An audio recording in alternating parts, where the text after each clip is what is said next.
Chapter 43-39.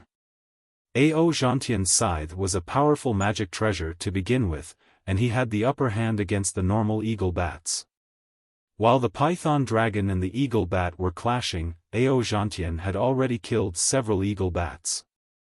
When he saw the python dragon flying toward him, he was even more elated. "Thank you, fellow immortal, you're welcome, you're welcome." Even though the python dragon said that, it was clearly enjoying the compliment. Before it could even get close, its massive python tail smashed toward another eagle bat. Boom! There was no suspense.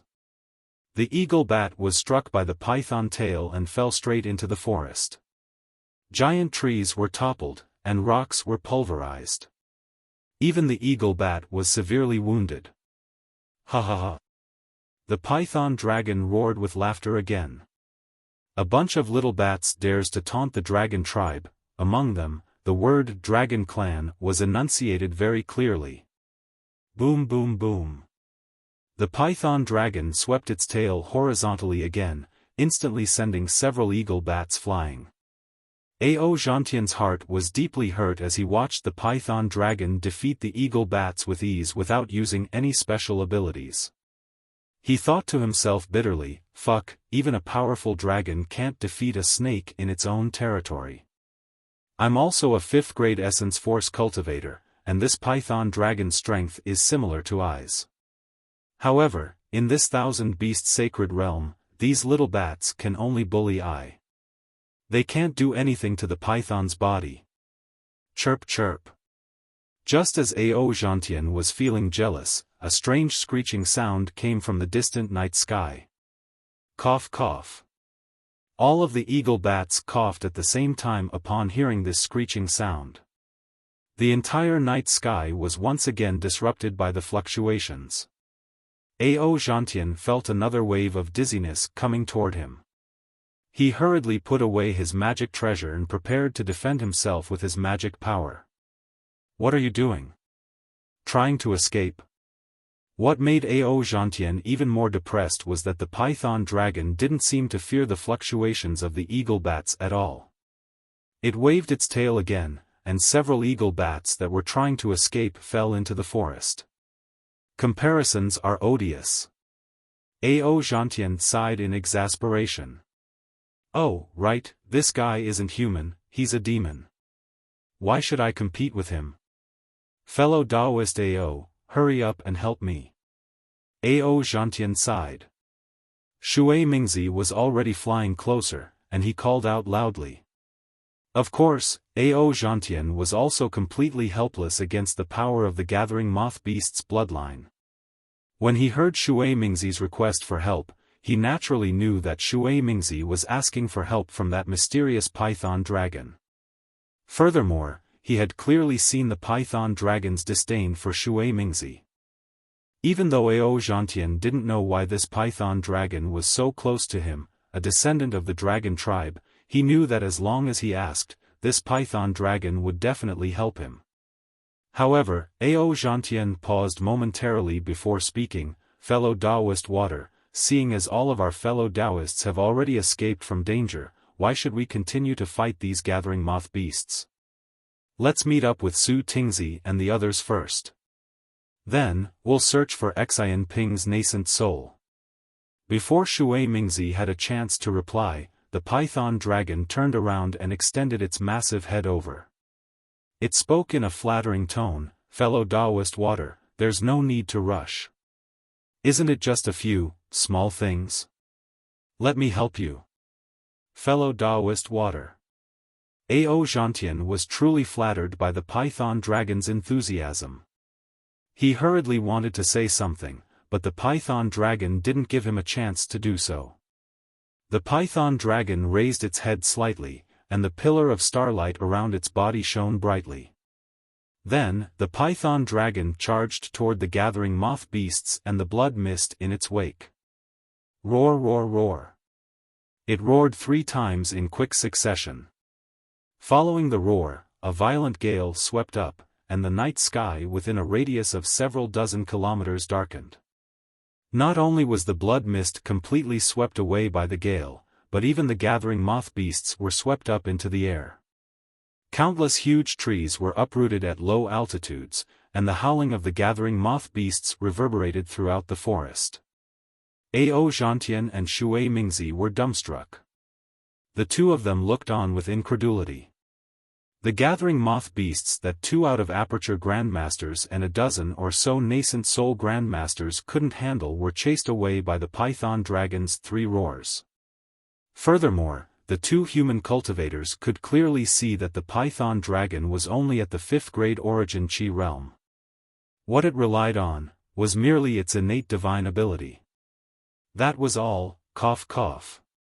Ao Zhantian's mouth gaped open. Just as he was in shock, he suddenly caught a whiff of an indescribable stench. He hurriedly coughed a few times and held his breath. Only then did he discover that the stench was coming from the Python Dragon's mouth. Ao Zhantian hurriedly coughed a few more times to cover it up. Then, he smiled and said, "Fellow Taoist water, let's leave this place first."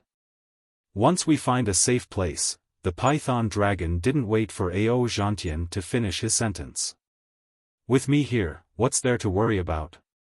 "Hee, that's true." Ao Zhantian was a little embarrassed. He raised his head and looked at Shui Mingzi. Shui Mingzi also nodded with interest. "Oh." Just as Ao Zhantian was about to speak again, the Python Dragon suddenly let out a cry of surprise. Demonic clouds surged around its body, and the pillars of light from the moon and stars fell again. The Python Dragon's body rapidly shrank. In just a short moment, a demonic beast about the size of an ordinary human appeared in front of Ao Zhantian and Shui Mingzi.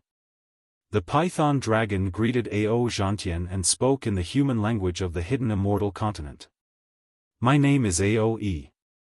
How should I address you, fellow Taoist water?" "Oh, so it's fellow Taoist Ao." Ao Zhantian hurriedly replied respectfully. "I am Ao Zhantian." "Hee, it really is fellow Taoist Ao." A smile appeared on the face of the Python Dragon called Aoe. "I knew that the weather would be good tonight. Coming out for a walk, I was sure to meet a benefactor. I wonder which dragon palace fellow Taoist Ao is the descendant of." Seeing that Aoe was very unscrupulous and completely ignored him, Shui Mingzi felt helpless. Hearing Aoe's question, his heart couldn't help but tremble. This. Ao Zhantian was a little embarrassed. Seeing the smile on Aoe's face, he didn't dare to hide anything. "I am a human cultivator from the hidden immortal continent. Although I have the bloodline of the dragon tribe, but I have nothing to do with the dragon palace of the 4 seas." "What? You have nothing to do with the dragon palace of the 4 seas?" Aoe seemed to deflate. The smile on his face immediately disappeared. He looked Ao Zhantian up and down and said coldly, "Aren't you a descendant of the dragon tribe? How can you have nothing to do with the dragon palace of the 4 seas?" Ao Zhantian clearly didn't expect Aoe's expression to change so quickly. He was stunned for a moment, then he smiled and said, "I am a human, not a member of the Sea tribe. How can I have anything to do with the dragon palace of the 4 seas? If you say no more." Aoe waved his hand and said impatiently, "If you have nothing to do with the dragon palace of the 4 seas, then why did you show your dragon form? Fuck, this is so troublesome. You made me work for nothing. I was happy for nothing." Fellow immortal Ao. Shui Mingzi, who was at the side, smiled faintly and asked, "Doesn't your name have the surname Ao? Could it be that you are not a descendant of the dragon tribe of the dragon palace of the 4 seas?" "Humph." Aoe's face revealed a trace of anger and embarrassment. He glared at Shui Mingzi with his large eyes. The python tail hidden behind his armor waved, and a demonic cloud appeared in the air. It looked like it was about to fly away. Shui Mingzi's lips curled into a mocking smile. He already knew that this python dragon's true form was a python. He belonged to the Thousand Beasts sacred realm, and his bloodline was relatively low. He thought highly of himself. Not only did he give himself the surname Ao, which only the dragon tribe could use, he also saw himself as a member of the dragon tribe. However, he was not a member of the dragon tribe, which was why he wanted to curry favor with the dragon palace of the Four Seas. When he saw Ao Zhantian reveal his dragon blood Dharma body, he thought that Ao Zhantian had something to do with the dragon palace of the Four Seas. Thus, he came to save him. Now that he saw that Ao Zhantian had nothing to do with the dragon palace of the Four Seas, he immediately turned his back on him and prepared to leave. Shui Mingzi ignored Aoe and allowed him to leave. However, Ao Zhantian panicked and hurriedly called out, "Fellow immortal Ao, don't be in such a hurry, what? You are not a descendant of the dragon palace of the Four Seas. Why are you holding me back?" Aoe asked with a cold smile. A faint smile appeared on Ao Zhantian's face as he pulled out his scythe magic treasure. "Take a look at this, fellow immortal, why would I look at this?" Aoe did not even look at the magic treasure. He waved his hand and said, "Don't block my way. I still want to go to the North Sea to take a look, fellow immortal." Ao Zhantian did not dare to beat around the bush. "Although I have nothing to do with the dragon palace of the Four Seas, I have been to the dragon island. This magic treasure is a dragon weapon I obtained on the dragon island." Dragon. Dragon island? Aoye's body trembled when he heard this. However, the smile on his face immediately returned. He hurriedly flew to Ao Zhantian's side and asked, "Fellow immortal Ao, why didn't you say so earlier?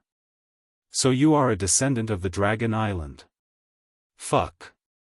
Shui Mingzi almost fainted when he heard Aoye's words.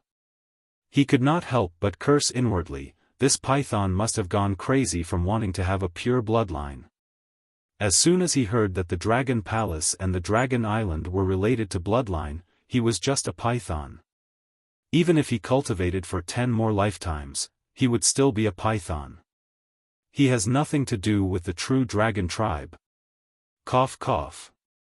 Ao Zhantian coughed a few times and smiled. "I am not." As soon as Ao Zhantian said no, Aoye's expression changed.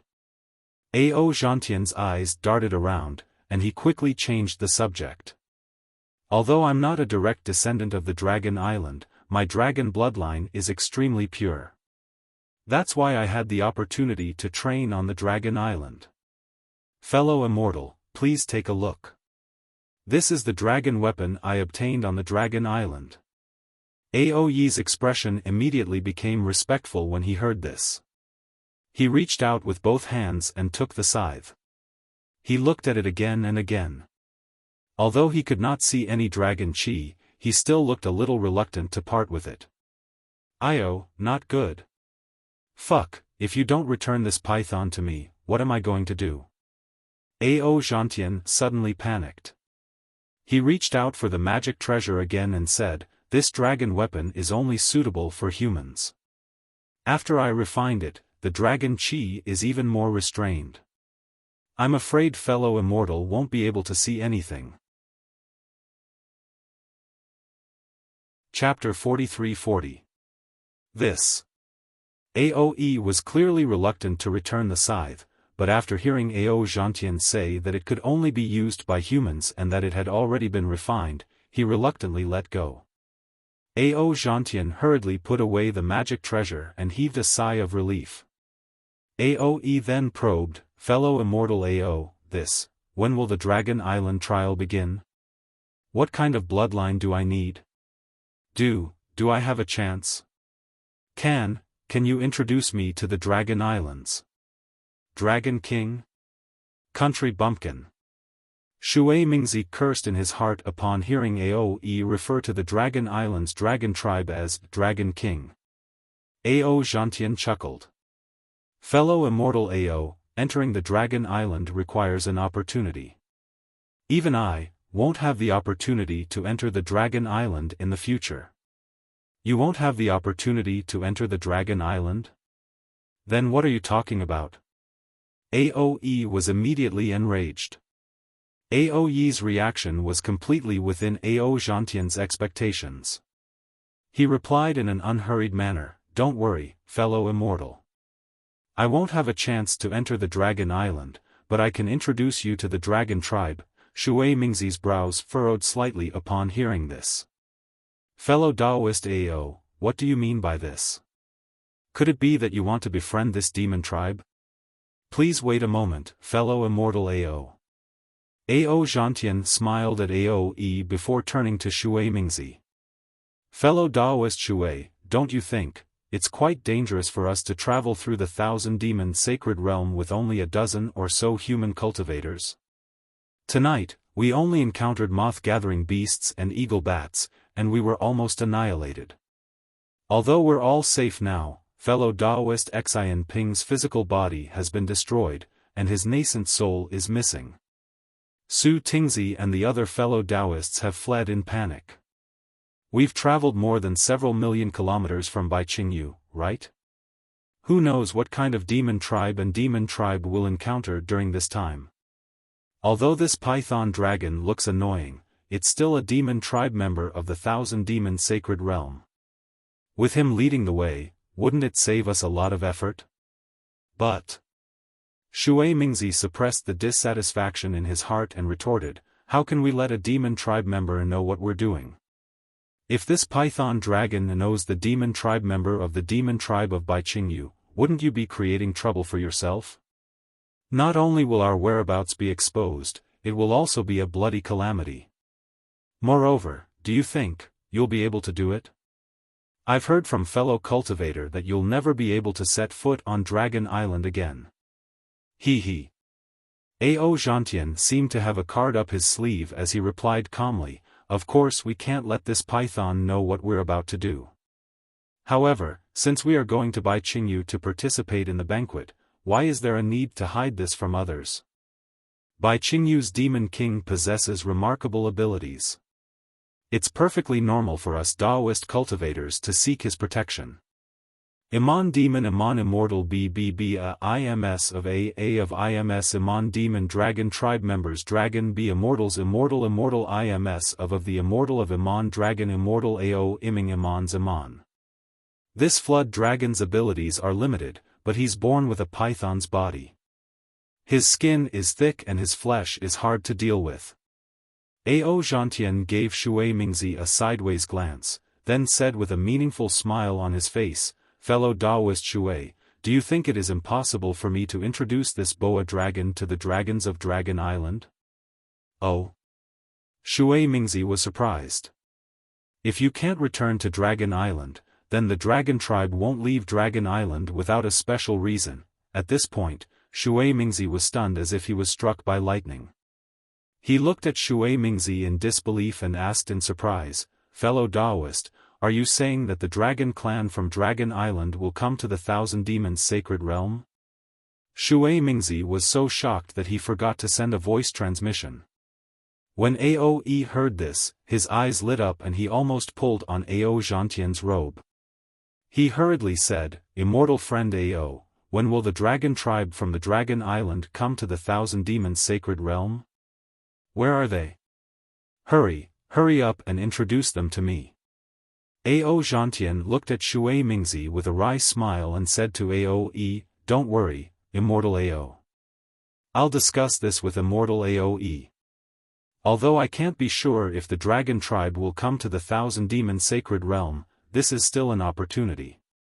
It's better than going to the North Sea alone and searching for the Dragon Palace, right? Hurry up and discuss this." Aoe rubbed his hands together excitedly. Shui Mingzi looked at Aoe's expression with a bitter taste in his mouth. He knew that he couldn't stop this flood dragon from following him. If he had any objections, this flood dragon would definitely fight him. Shui Mingzi had no choice but to transmit his voice to Ao Zhantian, "Fellow Taoist Ao, I don't think the Dragon Island will be interested in the 1,000-beast Holy Realms Qing banquet, even though Baiqingyu has invited the 1,000-beast Holy Realms Qing banquet. I don't think the Dragon Island will be interested in it. So, if you don't mind me asking, which dragon tribe member do you think will come to buy Qingyu? He. Ao Zhantian looked in the direction of the North Sea and smiled mysteriously. The Dragon Island naturally won't be interested in the Thousand Demon Sacred Realm. However, if they find out that Xiaohua has been suppressed by Bai Qingyu, even if all the dragon tribe members don't come, their junior elder, Ao Sheng, will still come. Junior elder? Ao Sheng? Shui Mingzi was dumbstruck. Which dragon tribe member is he? He. Ao Zhantian looked at Shui Mingzi and replied, "This is a secret of the Dragon Island, so forgive me for not being able to explain it to you. To tell you the truth, it's precisely because I have this bit of confidence that I dare to come to the Thousand Demons Sacred Realm with all of you." Great! Shui Mingzi was ecstatic. Why didn't you tell us earlier that you have such a strong backing? Although we came here with the intention of dying to save Daoist Xiao, wouldn't we be able to raise our morale if we had such a strong backing? Ao Zhantian replied, "I wasn't sure either. If I had told you earlier, it might have ruined the Dragon Island's plans." You're right. Shui Mingzi nodded vigorously. This is an important matter. We definitely can't let Bai Qingyu know about it. Shui Mingzi looked at the excited Aoe with a remorseful expression. He wondered if this python dragon would ruin their plans. Ao Zhantian, on the other hand, asked Aoe with a smile, "Fellow immortal Ao, do you know the Thousand Demon Sacred Realms Bai Qingyu?" Bai Qingyu? Aoe was taken aback. Is that the Dragon Island's base in the Thousand Demon Sacred Realm? Ao Zhantian was speechless. It seemed like Aoe's every sentence had something to do with the dragon tribe to flaunt his bloodline. No. Ao Zhantian explained, Bai Qingyu is the territory of a demon monarch in the Thousand Demon Sacred Realm. Demon monarch? Aoe's expression froze. He didn't ask any questions, as if he was thinking about something. An extremely powerful demon monarch. Ao Zhantian said, "This demon monarch is going to hold a banquet soon. We're heading to Bai Qingyu to seek the protection of this demon monarch. I know that a member of the dragon tribe from the Dragon Island will also be attending this banquet." Before Ao Zhantian could finish, Oe was already beaming with joy. A powerful demon monarch. Good. I didn't think that I would hit the jackpot today. Not only will I be able to befriend a member of the dragon tribe from the Dragon Island, but I'll also be able to befriend a powerful demon monarch. My efforts today weren't in vain. Fellow immortal Ao, where is Bai Qingyu? Let's go, bring me there. Ao Zhantian smiled at Shui Mingzi when he saw that this unscrupulous python dragon had already taken the bait. He then said to Aoe, "Fellow immortal Aoe, there's no need to be in such a hurry. I still have a few other fellow Taoists who were separated by the gathering moth beasts. I still have to find them first, how can I not be in a hurry?" Aoe urged. "I've been searching for so long," and finally, Aoe immediately shut his mouth. He coughed twice and pretended to be an expert. He nodded and said, "You humans are really weak. Aren't you just a few gathering moth beasts? Just because they separated you? Lead the way, and I'll stand guard for you. You can flatten the entire Thousand Demons Sacred Realm." Yes, fellow immortal, please." Ao Zhantian nodded and winked at Shui Mingzi.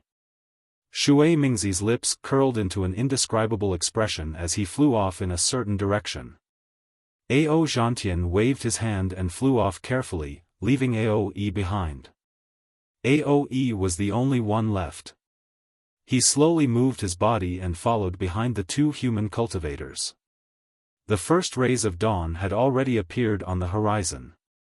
A cool breeze blew on Aoe's face. The ugly face of the anaconda dragon clearly carried a human smile. This Aoe was Xiaohua, the one who shouted that the illusory pearl had transformed into a python dragon. He didn't attract the attention of Ao Zhantian and Shui Mingzi at all, and he blended into the group that was going to save Xiao Hua. Ao Zhantian naturally didn't know if Ao Sheng would come. However, before he left the Dragon Island, he clearly saw that the relationship between Ao Sheng and Xiao Hua was definitely not ordinary. Since he was willing to go all the way to the Thousand Demons Sacred Realm in order to save Xiao Hua, how could Ao Sheng, a minor elder of the Dragon Island, not come when he heard the news? Ao Zhantian's prediction was naturally correct. Far to the west of the Thousand Demons Sacred Realm, near the shore of the West Sea. Boom! A huge wave soared into the sky, and a loud dragon's roar shook the surroundings. The originally calm sea instantly became turbulent, and a dragon's body that was several thousand feet long flew out from the bottom of the sea. The moment the dragon rushed out of the sea, it immediately flew into the sky like a flying dragon. Under the dragon's roar, the originally clear sky immediately became turbulent, and waves of dark clouds surged in from all directions. Regardless of whether it was the dark sky or the snow-like waves on the sea, all of it revealed the fiery fury of the dragon. Damn it! Damn it! Damn it! The huge dragon rushed into the sky, and frantically circled the clouds several times. It opened its mouth and shouted 3 times toward the sky. In the end, it yelled again, "Bai Qingyu! You dare to suppress the Dragon Master of the Dragon Tribe? If I don't smash you, Bai Qingyu, into pieces, then I'm not a minor elder of the Dragon Island." As the clouds shattered, the appearance of the dragon was revealed. It was the furious Ao Sheng. Chapter 43-41. Junior Elder, Junior Elder. Ao Sheng roared angrily. Just as he was about to fly in the direction of the Thousand Demons Sacred Realm, another dozen dragon generals flew out from under the sea. The first dragon general shouted, "Senior Elder, don't be in such a hurry. Bai Qingyu is merely a demon realm in the Thousand Demons Sacred Realm. The demon king there is not even famous. How could he have the guts to suppress our dragon clan's dragon master? What you've heard is nothing more than some rumors. Second Elder has already sent out dragon generals to Bai Qingyu to gather information. If Xiao Hua, Dragon Teacher Xiao, is really suppressed in Bai Qingyu, there's no need for you to head there personally. My Dragon Island would have long dispatched troops to eliminate Bai Qingyu." Scram! Ao Sheng was even more furious. "Don't follow behind me. Don't think that I don't know. You have already known about Bai Qingyu and the rumor that Xiao Longsher might be suppressed in Bai Qingyu. Then, why didn't you tell me earlier? If it wasn't for me, how could I have eavesdropped on this matter? How long do you want to hide it from me? Junior Elder." Although the dragon general felt wronged, he didn't dare to talk back to Ao Sheng. Instead, he smiled and said, "If you are angry, you can vent your anger on me. This matter is far from as simple as Junior Elder thinks. Although our Dragon Island didn't announce Xiao Longsher's matter to the world, the Great Holy Palace in the Thousand Demons Sacred Realm still knows about it. That demon in Bai Qingyu must have received the news as well. Since they know that Xiao Hua is our dragon clan's dragon master, they still dared to risk universal condemnation to suppress him. They must have something to rely on. It's not difficult for our Dragon Island to kill Bai Qingyu, but it's difficult to find the person behind them. Moreover, Bai Qingyu is in the depths of the Thousand Demons Sacred Realm. Even if our Dragon Island dispatches troops, it will easily arouse the disgust of the Great Holy Palace. It might even lead to a war. Oh, and the Dragon Palace of the Four Seas. Therefore, the opinions of the various elders are not unanimous. It's hard for us to issue the Dragon Island command." Ao Sheng roared in midair, "Is there any use in saying this now? You just need to tell me, is Xiao Longsher suppressed in Bai Qingyu? Do you have any plans to save him?" This The dragon general hesitated for a moment before shaking his head and saying, "This subordinate cannot be sure if dragon teacher Xiao is being suppressed in Bai Qingyu. Furthermore, without the order of the Dragon Hall's elder, I cannot go." Scram, scram, scram. Ao Sheng became even more furious and shouted, "Since you can't go, then don't talk nonsense here. In any case, Laozi has already decided. If you guys don't go, Laozi will go. Laozi only has Xiao Hua as a good friend in this world. If Laozi doesn't save him, who will? He he. That Long Jiang still smiles and says, "We naturally won't go and save Dragon Master Xiao. However, we need to protect Junior Clan Elder. If Junior Clan Elder goes to Bai Qingyu, we will have to accompany her." Holy shit. Ao Sheng was stunned for a moment, and then he said happily, "So this is your plan? Tell me, is this the Great Elder's idea?" Long Jiang had an innocent look on his face as he shook his head and said, "This subordinate never said that this was the Great Elder's idea." Ha ha ha. Ao Sheng laughed loudly and swung his dragon tail, saying, "If that's the case, why aren't you guys following Laozi to the Thousand Demons' sacred realm? Don't rush, don't rush." That Long Jiang narrowed his eyes and looked in the direction of the West Ocean and replied, "The dragon who leaked the news of Bai Qingyu to Junior Clan Elder hasn't appeared yet. How can we go to Bai Qingyu alone? It can't be." Ao Sheng stopped smiling and said with a bitter face, "Does the Great Elder know about this as well?" This subordinate must correct Junior Clan Elder's words. Long Jiang said seriously, "The Great Elder doesn't know about this at all. Even the elders of the Dragon Hall don't know about this at all. Junior Clan Elder made the decision on her own. In order to protect Junior Clan Elder, this subordinate has no choice but to go to Bai Qingyu. As for Junior Clan Elder being with Ao Zhan, that's purely an accident." Roar.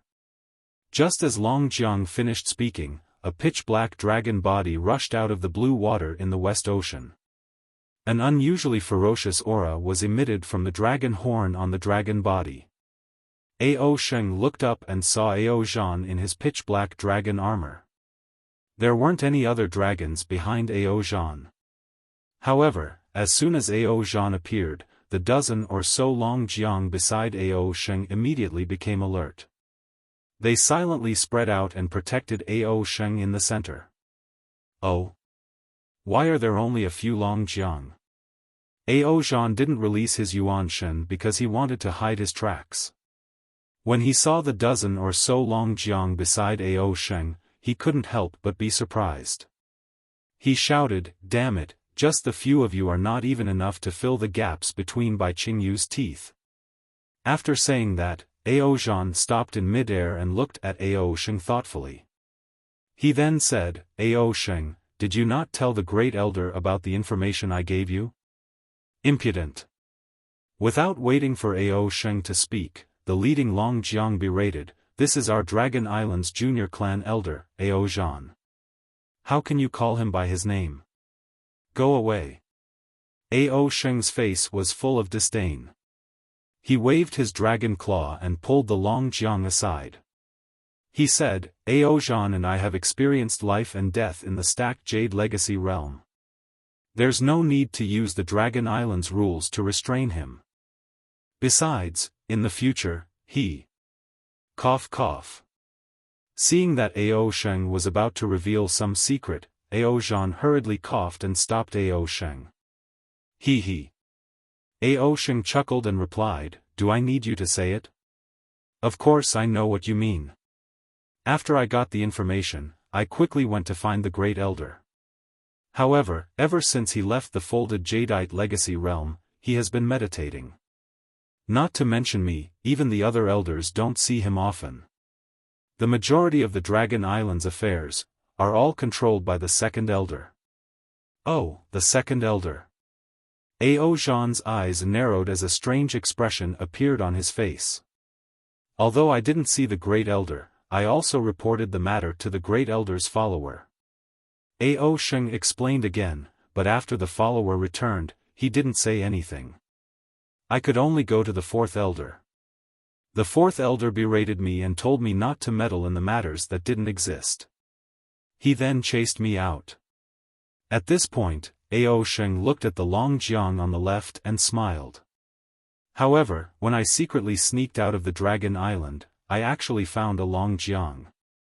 When these Long Jiang were chasing me, I also brought them out of the Dragon Island, sigh. Actually, there was no need for Ao Sheng to say anything more. Ao Zhan had already heard the strangeness of the matter.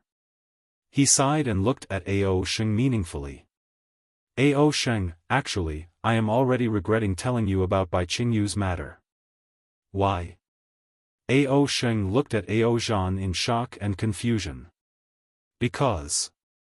Ao Zhan said word by word, I didn't expect that Ao Sheng, a small elder of the Dragon Island, would be willing to go through a mountain of swords and a sea of flames for the sake of a close friend. Damn it. Ao Sheng's eyes were a little wet as he laughed. Isn't it just a mountain of swords?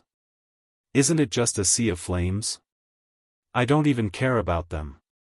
But. A hint of warmth appeared in Ao Zhan's eyes as he solemnly advised, Ao Sheng, you're a minor elder of Dragon Island. You're different from the other dragons, and you're also different from me. Let's not talk about where you are or what others say. You represent the Dragon Island. Your words and actions cannot be crossed in any way. Bullshit, bullshit. Ao Sheng was getting impatient. He waved his tail in the air and shouted, I am Ao Sheng. I have nothing to do with the Dragon Island. That's right. You're Ao Sheng. Ao Zhan nodded solemnly. That's exactly what the Dragon Palace of the Four Seas is thinking. Ao Sheng's death is completely different from the death of a minor elder.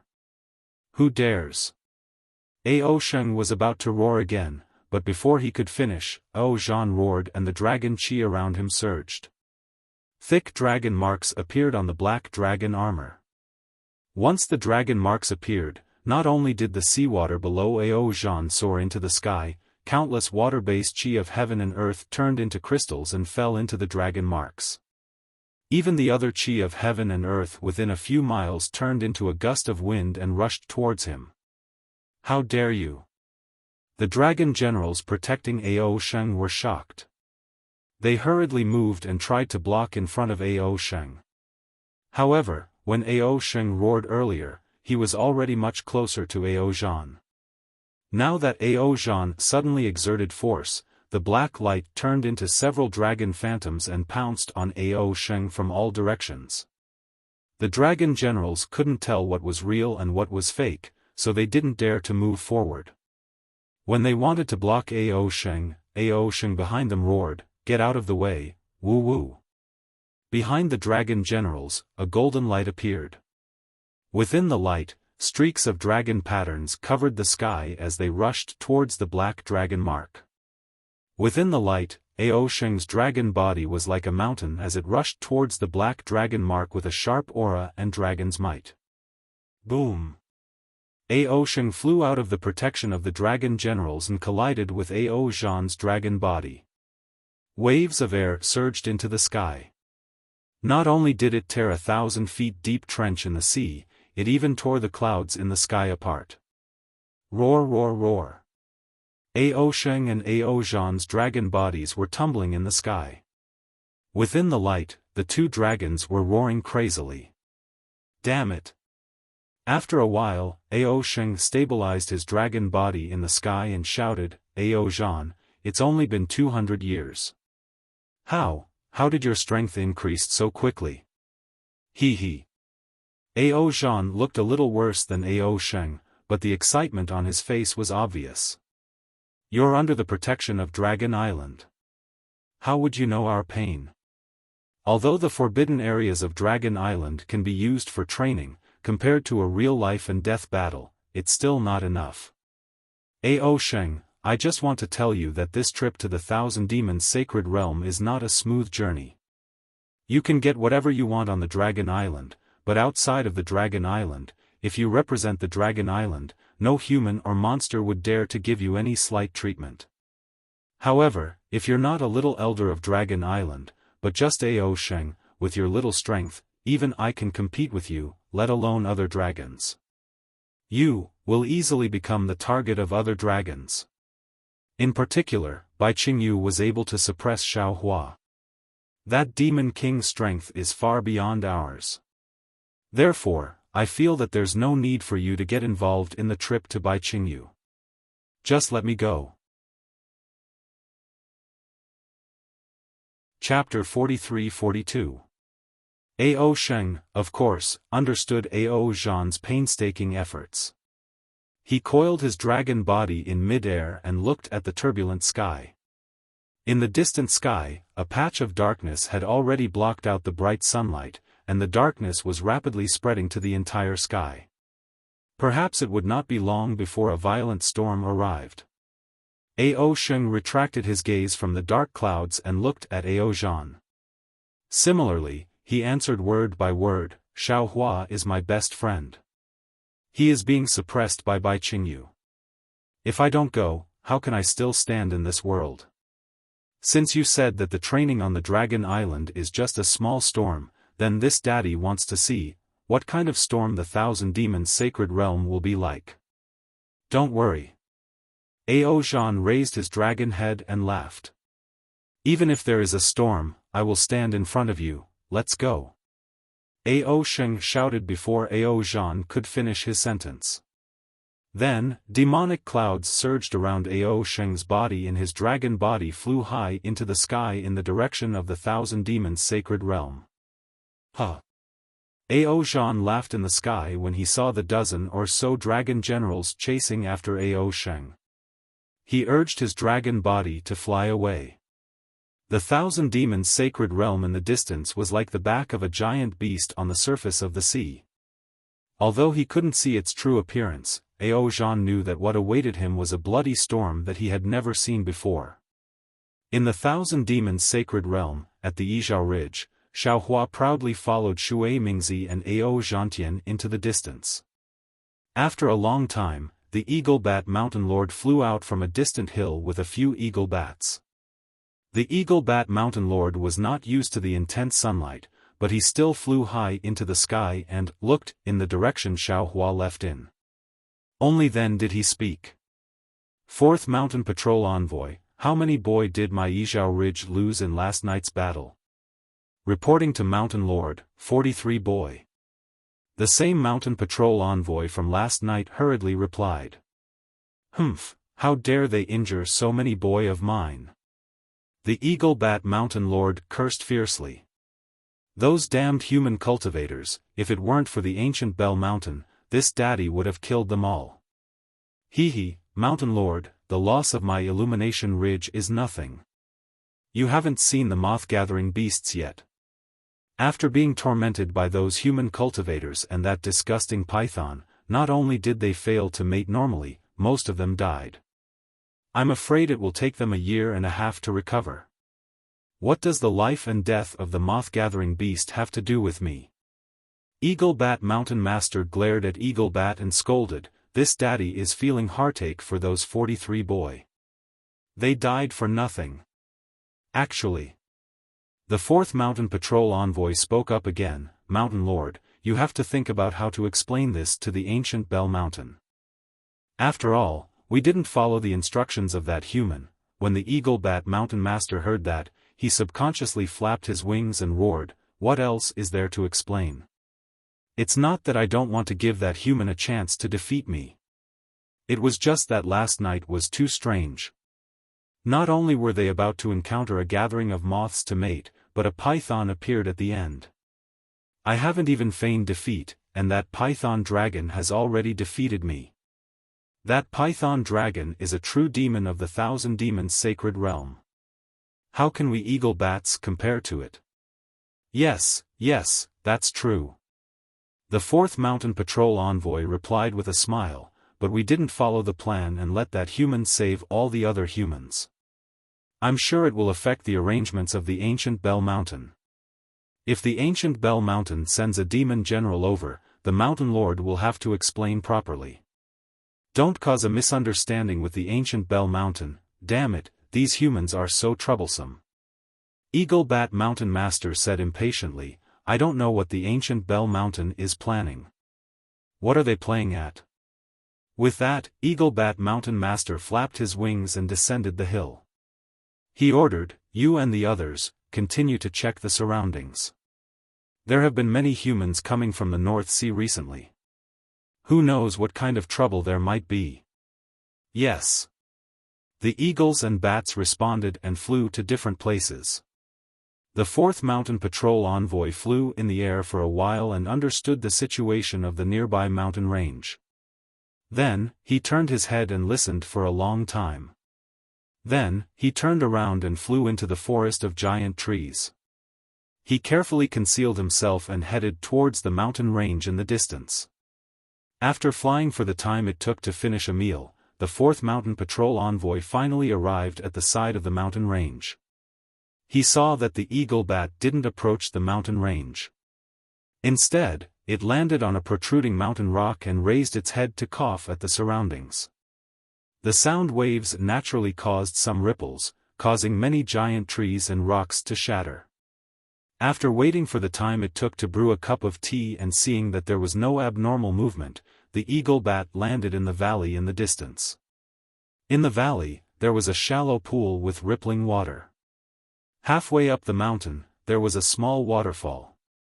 The sound of flowing water wasn't particularly loud. The eagle bat flew over the pool and arrived in front of the waterfall. It coughed a few times and the water of the waterfall was immediately lifted, revealing a rather large cave inside. The eagle bat rushed into the water without hesitation and landed in the cave. At that moment, the cave flickered with the light of a restriction. It was triggered by the eagle bat's sound waves. The eagle bat retracted its wings and didn't go deeper into the cave. Instead, it stood there and called out, "Is fellow immortal here?" Gurgle. A sound like a gushing fountain came from the cave. Then, a tricolored brilliance surged out like water. A human cultivator in Taoist robes stood above the brilliance. The human cultivator's hair and beard were all white, and his face was thin. His eyes were slightly closed, and his palms outside of his Taoist robe were unusually fair. Even though he was very thin, the veins on his skin were clearly visible, like the veins of jade. Looking at the appearance of this human cultivator, wasn't it Master Fan Tian who was taken away by the Grand Mist Ancestor in the Western Paradise?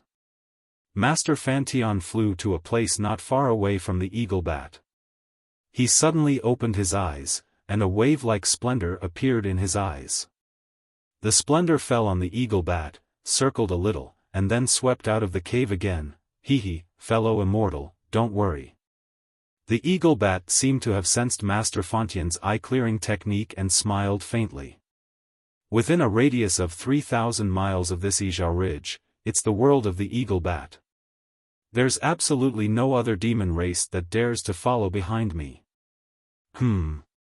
After Venerable Master Fan Tian took a look, the clear light in his eyes slowly disappeared, revealing his clear black and white eyes. However, there was obviously a kind of contempt in his eyes. He nodded and asked casually, "Last night, there were continuous roars in the vicinity of Illumination Ridge. Was there any unusual movement?" Of course there was. Otherwise, why would I be in front of fellow immortal? The eagle bat smiled and replied faintly. Oh. Are they Tao sect disciples from Blackwind Ridge? Master Fan Tian raised an eyebrow and asked, how many of them came? Did they pass by Izhao Ridge? The eagle bat hesitated for a moment before replying, fellow immortal's question really makes it difficult for me. The unusual movement last night is related to Bai Qingyu. I don't dare to speak carelessly outside. Master Fantian's eyes lit up when he heard the eagle bat mention Bai Qingyu. He raised his hand and took out a small Qiankuan pouch and handed it to the eagle bat. Fellow immortal, this is a pill refined by my ancestor. It's very useful for demon race in the 1,000 demon sacred realm. Especially a few marrow cleansing pills. Ordinary demon race light-gathering realm cultivators will have unexpected effects if they take them. Huh. The eagle bat didn't refuse and took the pouch. Thank you, fellow immortal. After putting away the pouch, the eagle bat said, I really don't know how you humans are so smart. The pills you refined are truly miraculous. I've already tried the pills fellow immortal gave me before. The effects are completely consistent with what fellow immortal said. He he. Master Fan Tian replied, our Dao sect's secret techniques have a long history and can be traced back to ancient times. The Confucian cultivators and Buddhist sect were suppressed by our Dao sect to the point that they couldn't even raise their heads. Now, our Dao sect's pill refinement techniques are only superficial. Of course, even this superficial technique is still difficult for the Confucian cultivators and Buddhist sect to reach. Now, my ancestor is the #1 pill refiner in the world. If he claims to be number 2, no one would dare to claim to be number 1. As long as fellow immortal works with my ancestor, there will be countless opportunities like this in the future. Immortal pills and miraculous medicines will be as easy as lifting a finger. Huh, that's good, that's good. The eagle bat laughed. In that case, I don't dare to hide anything from fellow immortal. The people who passed by my Yizhao Ridge last night weren't the Black Wind Ridge disciples you mentioned. Most of these cultivators were at the 4th level of Essence Qi. 2 of them were even at the 5th level. They don't match the strength of the Black Wind Ridge disciples. Of course, these dozen or so Dao sect cultivators are also from the human race. If they passed by my Yizhao Ridge under normal circumstances, we wouldn't interfere too much. However, before fellow immortal came to find me, one of the humans came with the token of the ancient Bell Mountain's Demon King and asked my Yizhao Ridge to put on a show with him. Put on a show? What do you mean? When he heard that the person who came wasn't the Black Wind Ridge disciple he was concerned about, Venerable Master Heaven Flipping was a little distracted. However, when he heard the eagle bat's explanation, he was stunned and asked curiously. The eagle bat laughed. It's a show.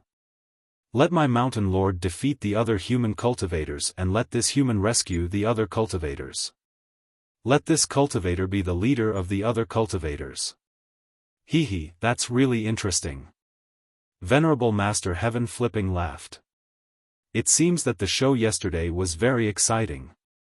If this old man wasn't afraid of being discovered by your mountain lord, I would have gone to take a look long ago. It's more than exciting. The eagle bat replied. It's simply brilliant. Thinking about it now makes this old man very excited. Fellow immortal, can you tell us more about it? Venerable Master Heaven Flipping asked with a smile.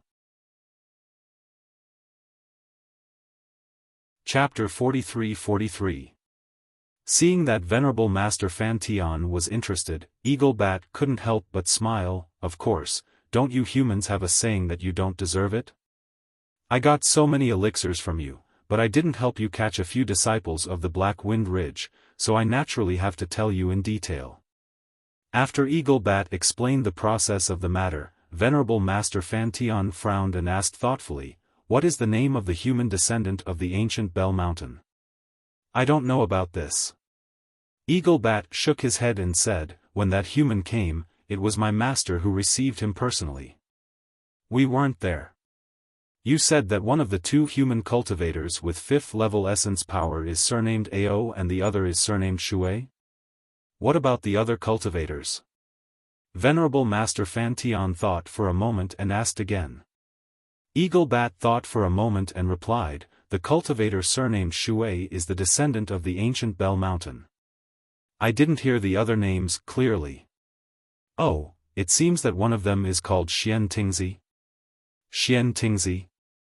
Venerable Master Fan Tian thought for a moment and said, as far as I know, among the nascent soul cultivators on the hidden immortal continent, there is one called Xian Tingzi. He seems to have participated in. Speaking of this, Venerable Master Fantian's face showed a trace of ecstasy. He raised his hand and said, fellow cultivator, I still have some things to do, so I won't see you off. Eagle Bat didn't care what Venerable Master Fan Tian was thinking. He understood the meaning of Venerable Master Fantian's words. He spread his wings and flew out of the cave, then he carefully flew toward the hill. Venerable Master Fantian's body flashed with water light again. He didn't rush to use the water escape technique to leave. Instead, he narrowed his eyes and looked at the water splashing down. He secretly smiled. Xian Tingzi participated in the Yaotai gathering more than 200 years ago. Not only did 80% of the nascent soul cultivators die on the Yaotai mountain, even the Star Lord Hall's Master Kong Hongwu, Jing Mu Xian, Tail Fire Tiger, Sun Horse of Star, and Plum Sun Chicken all died. The strangest thing is that until now, the Immortal Palace still hasn't found out who killed these Star Lords. Xiaohua naturally participated in that Jade Pavilion gathering, and he is the most suspicious. Now that Xiaohua was being suppressed by Bai Qingyu, Su Tingzi must have taken the risk to head to Bai Qingyu for Xiaohua. There must be some unknown secret behind this. Since all the cultivators with Su Tingzi are heading to Bai Qingyu, this cultivator with the surname Ao should be Ao Zhantian, who participated in the Jade Pavilion meeting. The cultivator with the surname Shui should be Shui Mingzi. Motherfucker, I really didn't expect Shui Mingzi to have the bloodline of the demon clan. He's even related to the ancient Bell Mountain. It was precisely because of the ancient Bell Mountain that he was able to step into the leaving aperture stage so easily. That was why he was so bold as to try and recruit Ao Zhantian, Su Tingzi, and the other cultivators under his command. Looks like, my patriarch isn't the only one who has designs on the Black Wind Ridge Dao sect. Things are getting more and more interesting. This old man has to hurry and take a look elsewhere to see if there are any other Dao sect cultivators who participated in the Jade Pavilion meeting. I also have to pass this news to the patriarch as soon as possible. This puny Xiaohua. I'm afraid he doesn't just control the Black Wind Ridge Dao sect. He also has some other powers that the patriarch doesn't know about. Esteemed Master Fantian's figure swayed in mid-air as several splashes appeared. Just as he was about to disappear, he seemed to have thought of something and his figure froze in mid-air. He waved his hand and a jade slip appeared in his hand. He pressed the jade slip against his forehead. After a while, he frowned and muttered to himself, "Motherfucker." As expected, Shui Mingzi and Ao Zhantian weren't the strongest Dao sect cultivators who participated in the Jade Pavilion meeting. There were still 3 people who were suspected by the Immortal Palace back then. They were esteemed Master Sun Kong, Zhai Xingzi, and Zhang Daoran. These 3 were the most powerful of the surviving Daoist cultivators. Ao Zhantian and the others were here, so how could esteemed Master Sun Kong be far behind? These 3 were already in the late-stage nascent soul realm back then. I wonder if they had the opportunity to enter the out-of-aperture realm in the past 200 years. If they really did enter the out-of-aperture realm, this old man is no match for them. The Patriarch's plan will most likely be affected. When Master Fan Tian said this, he put away the jade slip again. His expression became even more solemn. Then, the water around him shone brightly. His body flashed slightly and turned into a stream of water light, disappearing from sight. In this world, anything that could happen would always appear in front of you inadvertently. Since esteemed Master Fan Tian could think of it, it would naturally happen. In the eastern part of the Thousand Demons Sacred Realm, there was a mountain range. A kind of bewitching purple demon grass covered the entire land and mountain peaks. The purple color that covered the entire mountain range was like a magnificent wave that flooded the entire world. Anyone who saw this purple color would involuntarily feel an indescribable sense of suffocation. This was a kind of beauty that didn't seem to exist in the mortal world. All humans and demons passing by couldn't help but stop in their tracks. On one of the purple waves, a beautiful woman in purple robes leaped about like a drop of water. Her bell-like laughter and waves of praise played a beautiful melody on the tranquil painting. Behind the woman were 3 Dao sect cultivators. The one in front was dressed in emperor's robes. There was a smile on his sculpted face. His smile was filled with boundless affection, and his gaze never left the woman. The 2 cultivators behind the emperor's garb tactfully distanced themselves from the 2. One of them looked at everything in front of him and couldn't help but sigh, "Brother Daoran, do you think we should fly to Baiqingyu first and let this pair of lovers stay here for a while?" "Hee, Brother Sun Kong, we've already been in the 1,000 Demons sacred realm for more than 10 days. I don't dare to say that I'll meet demons every day, but I'm tired of fighting so much. Looking at such a beautiful scenery, not to mention Fairy Gusu, even this old man is a little intoxicated." Brother Daoran was naturally the Zhang Daoran that Fan Tian spoke of. At this moment, he also narrowed his eyes as he looked at the endless purple and spoke to Sun Kong very indifferently.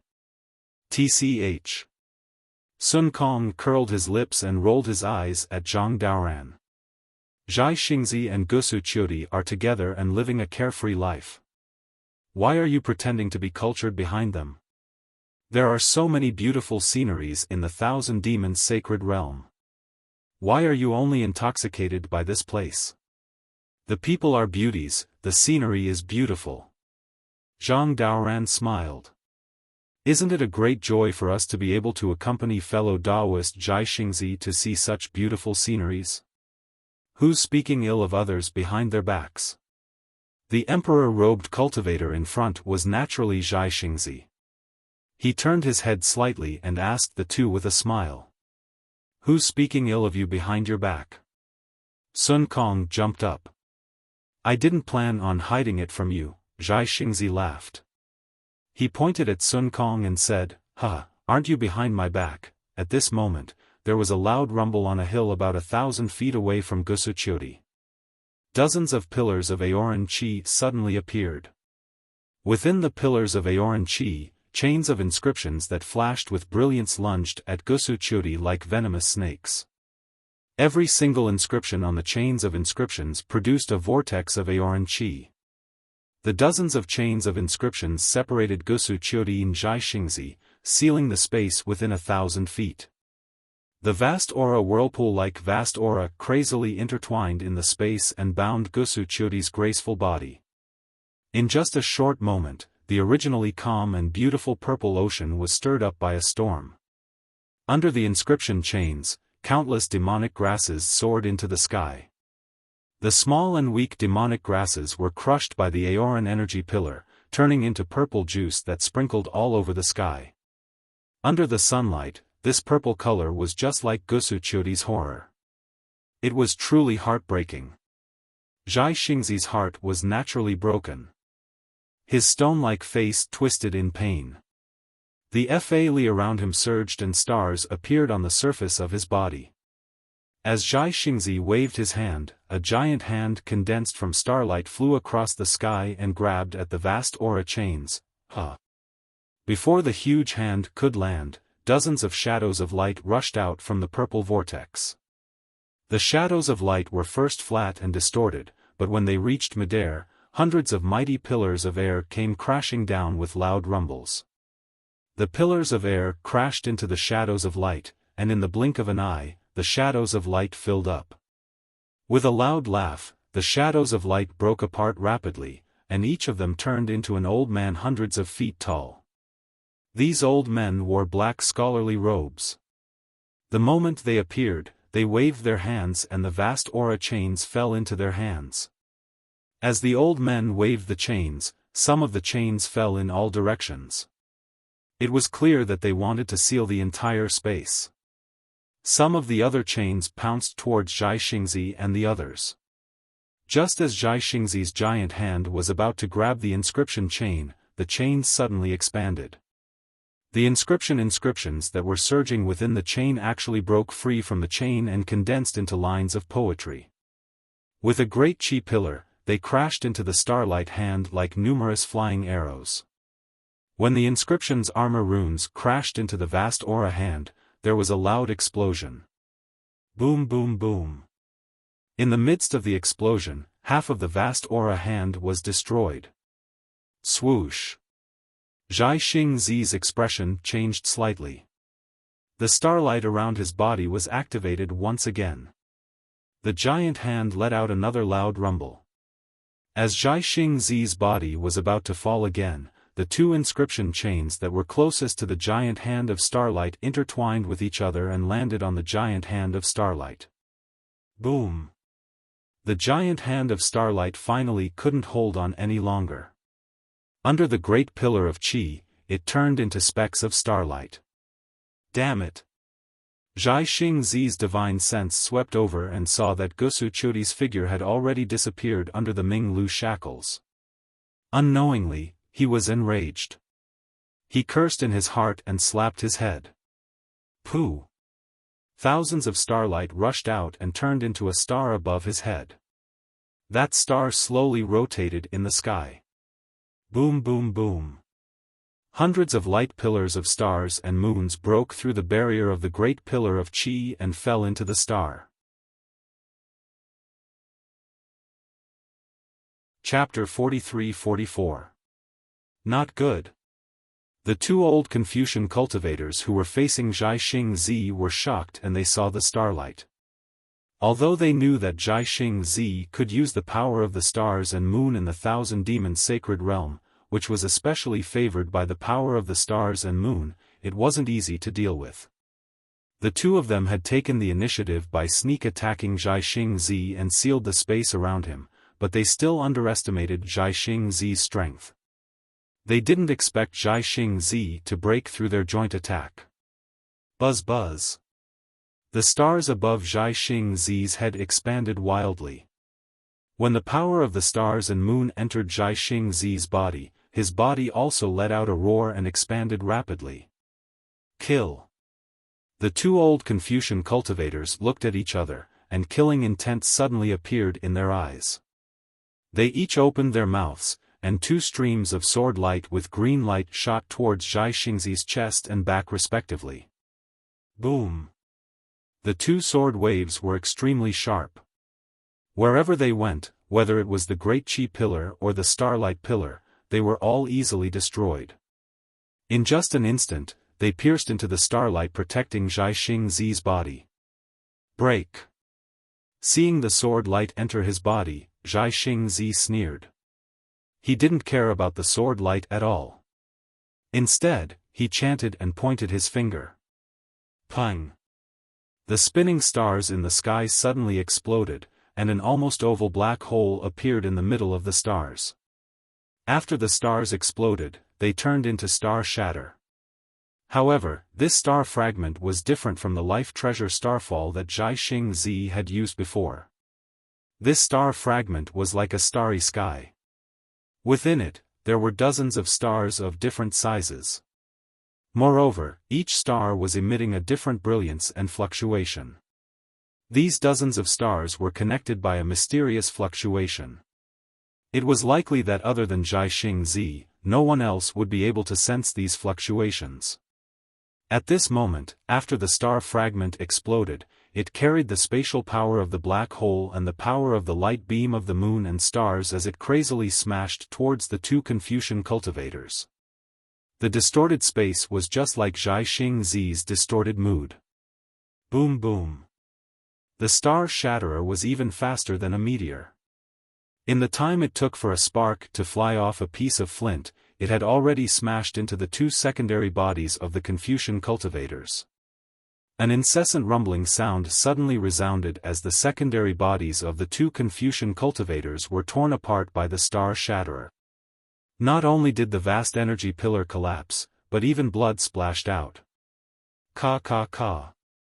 At this point, even the starlight that had been resisting the two waves of swords could not hold on any longer. The nascent soul avatar that was hundreds of feet tall began to crack from the inside out. Pieces of starlight were quickly annihilated by the wind. Roar! Zhai Xingzi's torn emperor's outfit was revealed at the spot where the star brilliance had been destroyed. There were bloodstains on the emperor's outfit, but Zhai Xingzi's eyes were wide open. How could he care about his injuries? He raised his head and roared. Like a trapped beast, his body glowed with starlight again. He was ready to pounce on the defensive formation that trapped Gusuqiu. Under the scheme of the Confucian cultivator, Zhai Xingzi was injured right from the start. Although it was because Gusuqiu was trapped and he was a little anxious, in the end, it was because the Confucian cultivator who ambushed him was stronger. If Zhai Xingzi was in such a state, how much better could Zhang Daoran and Sun Kong be? The two of them were some distance behind Zhai Xingzi. When the dozens of Confucian cultivators rushed out, they were also some distance away from the two of them. Seeing the Confucian cultivator who was at the upper fifth grade of essence force appear in the light shadow, how could they dare to be careless? One by one, they activated their magic power and revealed their nascent soul avatar. Zhang Daoran opened his mouth and a snowflake-shaped magic treasure rushed into the sky. This magic treasure was called drifting snow. He obtained it from Tsang Langzi's cave. After more than 200 years of sacrificial refining, it really made him like a tiger that had grown wings. When the magic treasure drifting snow landed in mid-air, the nearby space was immediately frozen. The ice shards that were as thin as hair were like wrinkles of time. In the blink of an eye, they covered 100 feet area. Moreover, with Zhang Daoran's activation, they quickly pounced on the Confucian cultivator who was not far away. Ka ka ka. Layers of inscriptions flew out at this time and collided with the ice shards. There was a low sound of ice cracking. The space within 100 feet shook rapidly. It was like a battle between wind and snow. The space within 100 feet was dark. Huff huff. In just a few breaths, thousands of small flames were born in the dark space. These flames were crimson in color. Among the crimson flames, strands of inscriptions jumped lively. In the core of each flame, there was a crimson heart shape that was slowly beating. Zhang Daoran. You're just SSO. Opposite Zhang Daoran, the Confucian cultivator who held the Ming Lu chain laughed arrogantly. On his smiling face, crimson flames flashed in his eyes. Is that so? Zhang Daoran was not angry. He only responded faintly. Then, he opened his mouth. Pooh! A light blue crystal light as thick as a thumb fell into the drifting snow. Wang! The drifting snow let out a roar. Thousands of phantoms flew out from the drifting snow and quickly fell into the space within 1,000 feet. The heaven-earth origin energy within a dozen miles also turned into a hurricane and fell into the thousands of phantoms. Swish swish swish. The space within 1,000 feet emitted the sound of wind. Layers of light appeared out of thin air. Within the light, pieces of jade-like ice crystals condensed from the void. Under the cover of the ice crystals, not only was the Ming Lu chain frozen, even the crimson flames were frozen into ice flowers, unable to move. Even the brows of the old man in scholarly robes were quickly covered in a layer of frost. Not good. Seeing how powerful Zhang Daoran's magic treasure was, the Confucian cultivator was shocked. He hurriedly sent a voice transmission, "Senior brother, come help me." Boom. Everything had been planned. Before the Confucian cultivator's cry for help could be heard, the other Confucian cultivator raised his hand and slapped the top of his head. A three-colored true energy soared into the sky and condensed into a three-colored fire crow in the air. It flew toward Zhang Daoran's drifting snow. Wherever the fire crow went, the space was burned until it was distorted. The space frozen by the drifting snow was also instantly shattered. Damn it! Zhang Daoran cursed under his breath. He wanted to activate Snowdrift again. Boom! The crimson flame that had just been suppressed by the ice moved again. Inch by inch, the space was burned by the flame until it collapsed. It quickly pounced towards Zhang Daoran. The fire crow that had broken through the seal earlier was even more unforgiving. It pounced out with flames to burn the Dharma treasure, Snowdrift. Zhang Daoran was in an awkward situation where he was attacked from both sides. Sun Kong was not much stronger. His magic treasure, Howling Heaven, was a fist-shaped object. Howling Heaven's body was covered with holes of different sizes. Under the stimulation of magic power, not only did each hole emit a strange sound, but it could also produce wind blades comparable to flying swords. Where the wind blades landed, they cut the Ming Lu chain that was attacking Sun Kong into pieces. The strange sound had a soul-stirring effect. The two Confucian cultivators besieging Sun Kong used a secret technique, but the sound still penetrated their protective true energy and entered their bodies. Fall. At this time, the two old Confucian cultivators besieging Sun Kong looked at each other and chanted incantations at the same time. They opened their mouths and two shining tokens flew into the air. The tokens were black and yellow in color. As soon as they fell into the air, they immediately produced many inscriptions. The inscriptions roared and an aura filled with the will of heaven and earth came out of the inscriptions and quickly shrouded the space around them. The inscriptions intertwined like tentacles, and the two talismans fell from the sky like mountains, as if they were going to suppress Venerable Master Sun Kong. The Xianhuang token? Master Sun Kong was originally a bit puzzled, but when he saw the two talismans with the will of heaven and earth seal the space around him, the true essence around him showed signs of condensing under this will. He suddenly realized something and cried out in shock, "You! Why are you all here?" Sun Kong and the other three had been in the Thousand Demons sacred realm. Like Shui Mingzi and Ao Zhantian, they were often attacked by demons. Although they had done enough homework to deal with demons and beasts, they had never thought that they would be attacked by Confucian cultivators in the Thousand Demons sacred realm, let alone that they were masters of the Xianhuang token. When the two old men saw that Sun Kong recognized the Xianhuang token, they laughed proudly and shouted, "How dare you!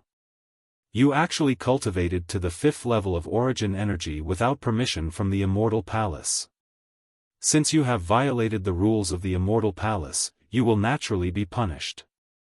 Now that you are listed on the Xian ranking, not to mention the Thousand Demons sacred realm, even if you run to the ends of the earth, I, the Xianhuang token, will take your heads in accordance with the immortal law."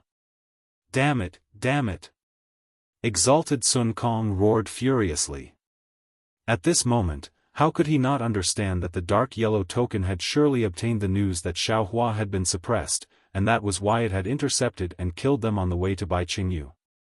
Amidst his rage, Venerable Master Sun Kong raised his gaze and saw that besides the 6 Confucian cultivators that were besieging them, there were almost 10 other Confucian cultivators that were similarly at the upper 5th grade of origin energy that had already activated the chains of inscription to seal off an area of 50 kilometers around them. Once this seal was completed, not to mention the 4 of them, even if there were 4 more, it would still be impossible for them to escape from this seal. What should we do? Sun Kong was a little anxious for a moment. He thought of Xiaohua, whom he had not seen for more than 200 years, and thought to himself, perhaps we only have a chance of survival if Daoist Xiao is here? After a moment, Sun Kong shook his head again. He knew very well that Xiaohua had been suppressed by Bai Qingyu's Demon King, so it was impossible for him to appear here. "I'm afraid we can only rely on ourselves." Sun Kong gritted his teeth and waved his sleeve.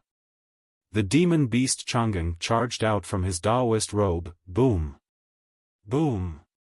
Boom! At this critical moment, a thunderous roar suddenly came from below them. 3 thumb-sized brilliant light spots appeared from the chains of inscription that had trapped Gusuchudi first. The moment these light spots appeared, they immediately transformed into a vortex. Not only did all the light spots fall into it, but even the mighty pillars of energy that fell into the chains of inscription like raindrops also charged into it. The vortexes took shape in just a moment. They were like 3 full moons, and a cold light instantly covered an area of 3,000 meters.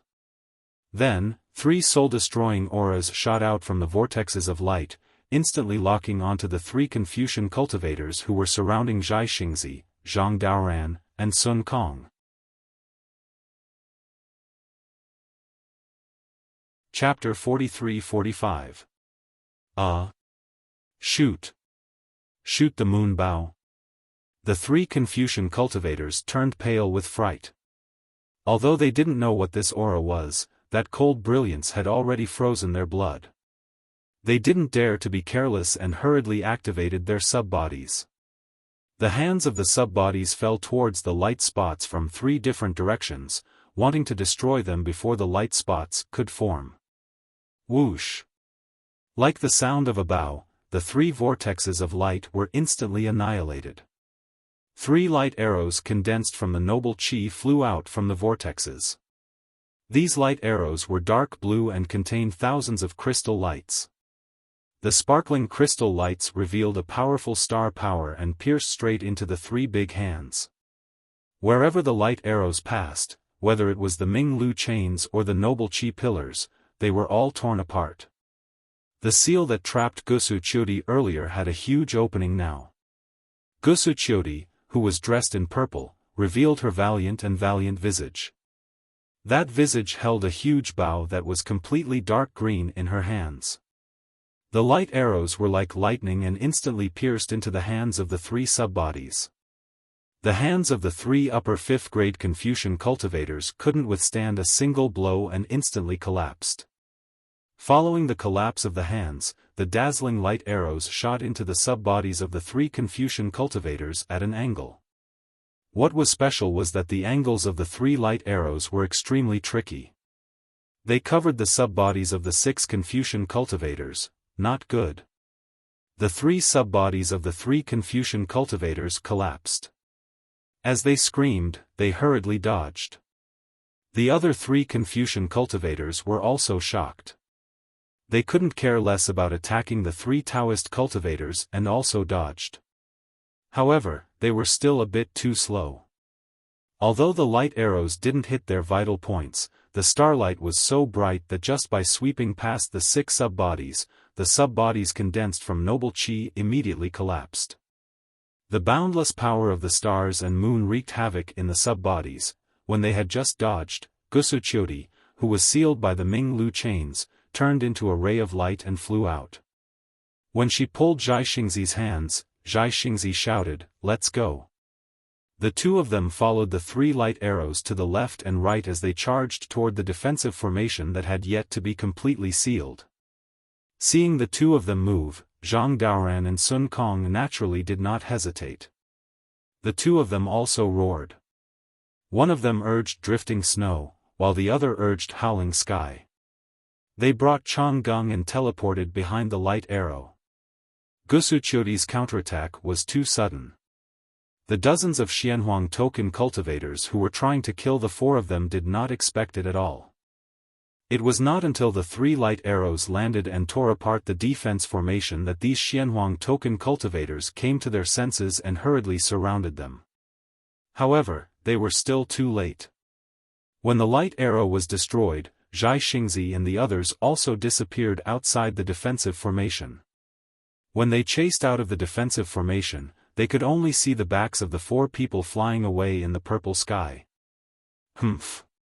The Xianhuang token cultivator who was flying at the front snorted coldly as he watched the 4 of them fly further and further away. He sneered, "I didn't expect the little girl from the Gusu family to have the shoot the moon bow. This really caught me off guard. I was lucky to have let them escape today, but it won't be easy to ambush them in the future. My lord." The Xianhuang token cultivator who was injured by the shoot the moon bow slowly flew over. His face was filled with lingering fear as he whispered, "The shoot the moon bow is an ancient Taoist magic treasure. It's extremely powerful. Gusu Chiron is only at the lower middle of the 5th level of origin energy, but she almost killed the 6 of us with it. I don't know if Gusu Chiron got the shoot the moon bow herself, or if the Gusu family." He. The Xianhuang token cultivator at the front sneered and replied, "The Gusu family head is not strict with her subordinates. Her son actually colluded with the Taoist rebels. Gusu Chiron is only a female cultivator at the 5th level of origin energy. How could she have the power to get the shoot the moon bow? This must be the Gusu family head's intention. Quickly report to the token master that the Gusu family head has ulterior motives. Please make a decision. Yes. The Xianhuang token cultivator nodded fiercely. This subordinate will report to the token master right away. The other Xianhuang token cultivators also flew over and asked, "My lord, should we still chase?" Chase. The Xianhuang token cultivator leader answered without hesitation, "Our mission in the Thousand Demons Sacred Realm is to kill these Taoist rebels who dare to break the rules of the Immortal Palace and whose strength exceeds the limit and don't go to the Peng Lai Immortal Realm. With Xiao Hua as bait, they will definitely take the bait. Even if we don't kill them today, as long as they rush to Bai Qingyu, they will eventually fall into the hands of the Xianhuang token one day." Yes. The Xianhuang token cultivators answered in unison. They each transformed into rainbows and chased in the direction of Zhai Xingzi and the others. In the wind behind them, layers of purple were still enchanting. Zhai Xingzi and the others naturally couldn't escape in one direction. After flying for a while and releasing their divine perception to investigate, they immediately turned around and flew in another direction. After another hour, Zhai Xingzi felt that the soft blade in his hand was extremely cold. He hurriedly looked around and landed in a forest of giant trees. Sun Kong Shangren and Zhang Daoran also landed. Before they could stabilize themselves, Zhang Daoran took out a formation map from his chest. As he rubbed his hands together, several rays of crystal light fell into the formation map. That formation map landed in the forest of giant trees. Thousands of thin ice strands extended out from the forest of giant trees, shooting straight into the air and enveloping an area of several kilometers. When the ice strands fell from the air, all of the ice strands disappeared. The forest of giant trees was still the same forest of giant trees, but Sun Kong Shangren and the others had disappeared. Zhai Xingzi ignored Zhang Daoran's formation. Instead, he looked worriedly at Gusu Qiudi, whose body was trembling slightly and whose face was ashen. He asked worriedly, "Can you still hold on?" "I'm fine, Xingzi." As Gusu Qiudi spoke, several strands of frost appeared between her brows. This frost landed on Gusu Qiudi's beautiful brows, causing Zhai Xingzi's heart to ache. You're old." As Zhai Xingzi spoke, he lifted his hand to wipe away the frost. However, when his fingers touched the frost, an extremely cold aura immediately crashed into his fingers. A patch of starlight instantly appeared in his palm. Shooting moon bow. Zhai Xingzi wanted to say something, but he stopped himself just as the words reached his mouth. Zhai Xingzi. Zhang Daoran, who had finished setting up the formation, flew over. He lifted his hand and took out a fiery red pill from his chest. He passed it to Zhai Xingzi and said, "This is the scarlet flame pill that I refined. Let Qiudi consume it first." "All right." Zhai Xingzi received the pill. As he looked at Gusu Qiudi, whose face was becoming increasingly cold, he forced a smile and said, Open your mouth." "Yes." Gusu Qiudi's eyes were a little blurry. She opened her mouth with great difficulty. When Zhai Xingzi placed the medicinal pill into Gusu Qiudi's cherry mouth, a fiery red color visible to the naked eye instantly appeared on Gusu Qiudi's neck and spread in all directions. In an instant, the frost that had formed between her brows began to melt. "Zhai Xingzi, let me rest for a moment." Gusu Qiudi struggled to get up from Zhai Xingzi's embrace. How did she look like a level 5 Essence Energy Grandmaster? "All right." Zhai Xingzi hurriedly helped Gusu Qiudi sit down. When Gusu Qiudi opened her mouth, a stream of Essence Energy gushed out. It slowly floated in the air and landed on her forehead. Only then did Zhai Xingzi relax. He looked up at Zhang Daoran and Sun Kong not far away and flew over. I really didn't expect this." Before Zhang Daoran and Sun Kong could speak, Zhai Xingzi spoke first. The immortal palace actually extended their hands into the Thousand Beasts sacred realm. Zhang Daoran looked at Sun Kong. The two seemed to have already discussed something via voice transmission. They had a tacit understanding and didn't speak. Zhai Xingzi bit his lips. He was also a little hesitant. He only said this one sentence and didn't say anything else. After 5 minutes of silence, Sun Kong looked at Gusu Qiudi in the distance and asked, "Immortal friend Gusu, how are your injuries?"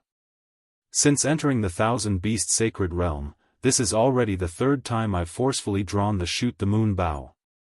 Before Zhai Xingzi spoke, Zhang Daoran actually spoke. The Shoot the Moon bow is our Taoism's primordial magic treasure. Without a matching heart sutra and activation technique, forcefully drawing the bow will injure the heart meridian. Although immortal friend Gusu is a level 5 essence energy grandmaster, she cultivates the essence energy of Confucian cultivators and not the meridians of our Taoism. Now, I'm afraid her heart meridian has already been injured. This old man has already treated saving Xiaohua as an impossible mission. Sun Kong glanced at Zhai Xingzi, whose expression changed slightly, and sighed. But I still didn't expect that saving Xiaohua would be so complicated. Although we don't understand why Xiaohua was suppressed in Bai Qingyu, the general reason is that he offended the Demon King. If we rush to that place, we might be able to persuade the demons, or we might be able to use force to rescue Xiaohua. Zhang Daoran said meaningfully. But the Thousand Beasts sacred realm is so dangerous. Even with our level 5 essence energy cultivation, we still encountered danger several times. If not for immortal friend Gusu risking her life to activate the Shoot the Moon bow 3 times, I'm afraid we wouldn't have been able to reach this place. And this place is still very far from Bai Qingyu. It's not just the distance. Sun Kong continued. The situation is also complicated. Perhaps Xiaohua being suppressed by Bai Qingyu's Demon King isn't as simple as we thought. Let's not talk about why Xiaohua was suppressed by Bai Qingyu's Demon King. Just by looking at the Xianhuang token lying in ambush here, we can see that they're planning to eliminate us in one fell swoop. Zhai Xingzi finally spoke. Presumably, the Immortal Palace already knows about our relationship with Xiaohua. Since they couldn't find any traces of us in the hidden Immortal Continent, they might as well set up an ambush in the Thousand Beasts sacred realm. Moreover, according to what I know, the 3 of us aren't the only ones who have an extremely good relationship with Xiaohua. Back then, there were many who received Xiaohua's favor on Yaotai Mountain. The Xianhuang token must have also sent many Xianhuang token Confucian cultivators to intercept and kill those nascent soul cultivators, right? With the Immortal Palace taking action. Sun Kong looked at Zhai Xingzi and said very seriously. Our trip to the Thousand Beasts sacred realm isn't as simple as saving Xiaohua.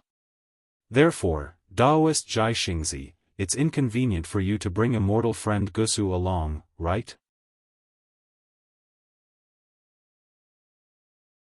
Chapter 43-46.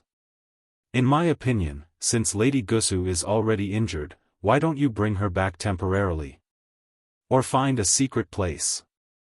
Zhang Daoran took the opportunity to persuade him.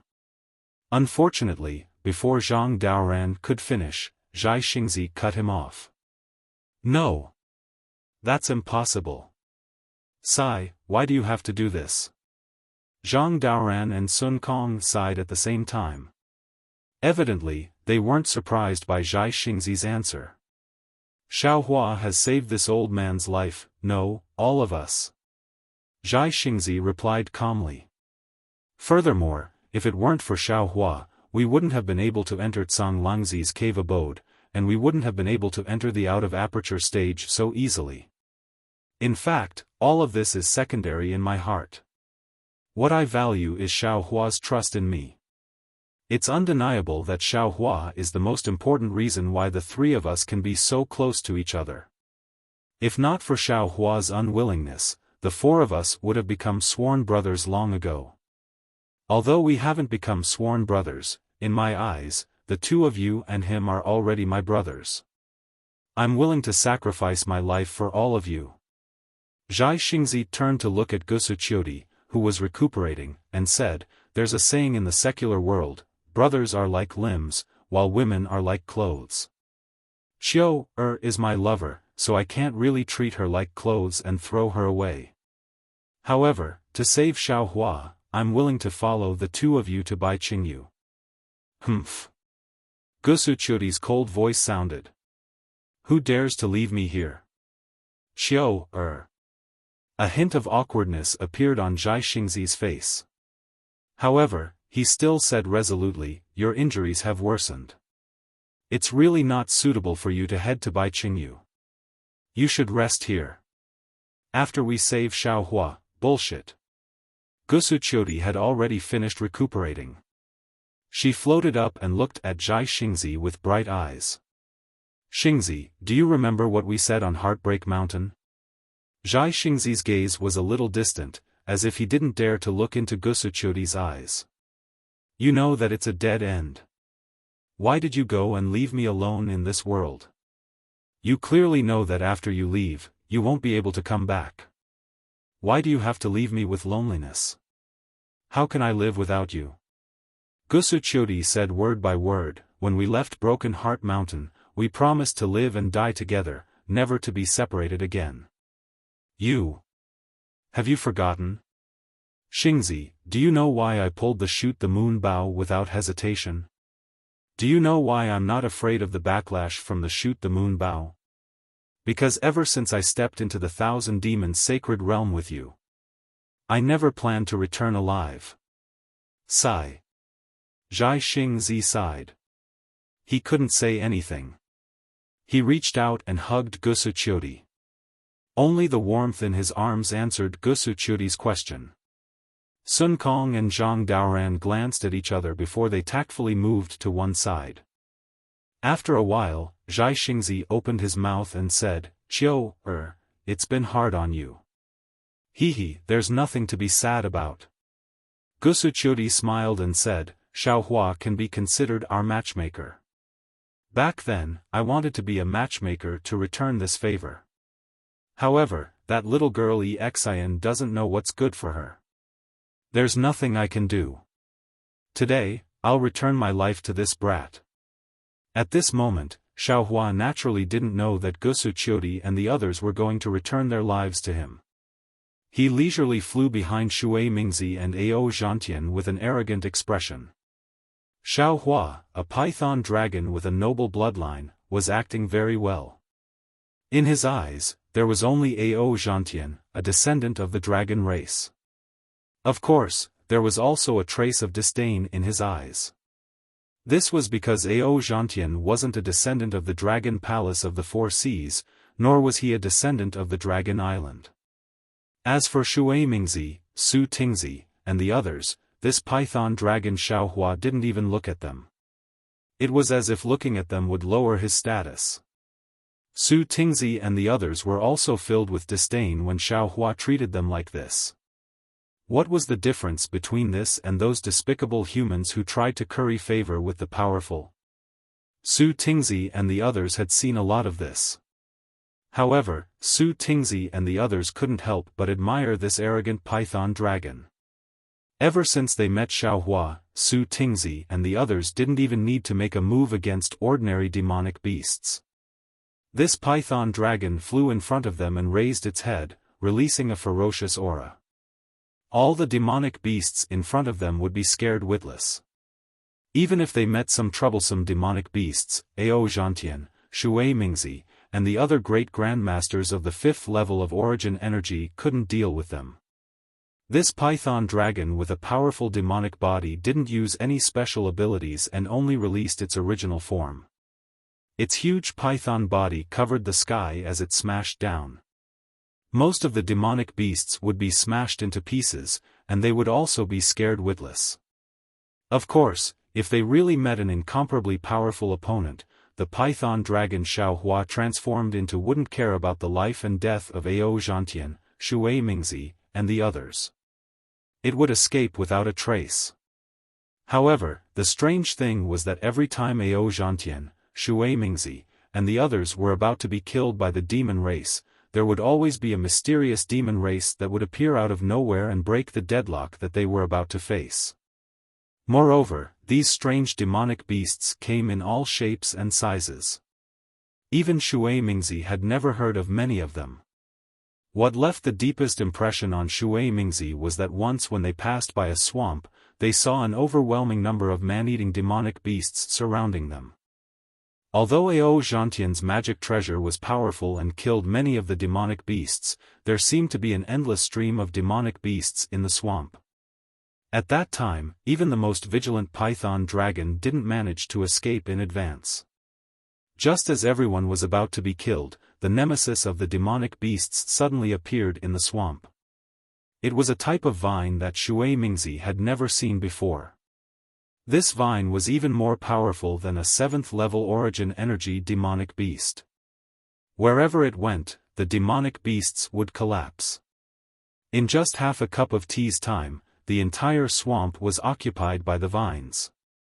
The vines that occupied the swamp seemed to be tired and didn't pay any attention to Shui Mingzi and the others. Xiaofan transformed into a python dragon and fled first. Only then did Shui Mingzi and the others come to their senses and hurriedly escape from the danger zone. That vine was naturally the sky-soaring vine that Xiaofan released. The other demonic beasts were also released by Xiaofan from the Shenhua continent. Under Xiaohua's disguise, no one discovered anything strange. While everyone looked down on Xiaohua, they made use of Xiaohua and then went to rescue Xiaohua. However, what puzzled Ao Zhantian and worried Shui Mingzi was that after encountering the gathering moth beast that night, Xian Ping, who had lost his physical body, disappeared without a trace. Regardless of whether everyone waited at the agreed location or Ao Zhantian used a secret technique to investigate, there was no news at all. The danger that followed made everyone realize how dangerous the thousand-beast sacred realm was.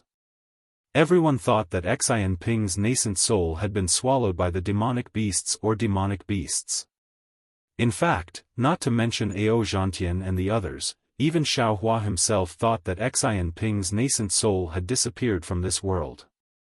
That day, when Xiaohua saw that everyone was in an emergency, Xian Ping's nascent soul teleported and immediately flew to the Illumination Mountain Range to rescue them. He also sent the Black Bear, White Lion, and Golden Eagle to search for Xian Ping's nascent soul. However, the 3 demonic beasts reported that they couldn't find the whereabouts of Xian Ping's nascent soul. Xiaohua had no choice but to let the 3 demonic beasts continue to search nearby and send him messages every day. On this day, Xiaohua was flying behind a group of Dao sect cultivators, and he was admiring himself as he utilized the Buddhist sect's heavenly vision divine ability to inquire about the situation of the past few days. Suddenly, a very familiar voice sounded out by his ears. "Fellow Taoist Ao, I have something to discuss with fellow Taoist. I wonder if fellow Taoist is willing." "Oh." The other voice naturally belonged to Ao Zhantian. Ao Zhantian's voice was filled with surprise as he transmitted his voice. "Fellow Taoist Shui, if you have something to say, please speak. Right now, we're in the same boat. There's nothing we can't discuss." Xiaohua was taken aback. He raised his head and looked into the distance. Ao Zhantian and Shui Mingzi were flying in front of everyone, while Shui Mingzi was flying behind them. Ao Zhantian's figure clearly paused for a moment, and he looked back in confusion. He even asked, "Could it be that there are some demonic beasts ahead that we can't handle?" He. Xiaohua's heart warmed slightly. Just as he was about to retract his divine ability and not listen to their private conversation, Shui Mingzi hesitated for a moment and replied, "No. It's just that I want to ask your opinion on Black Wind Mountain."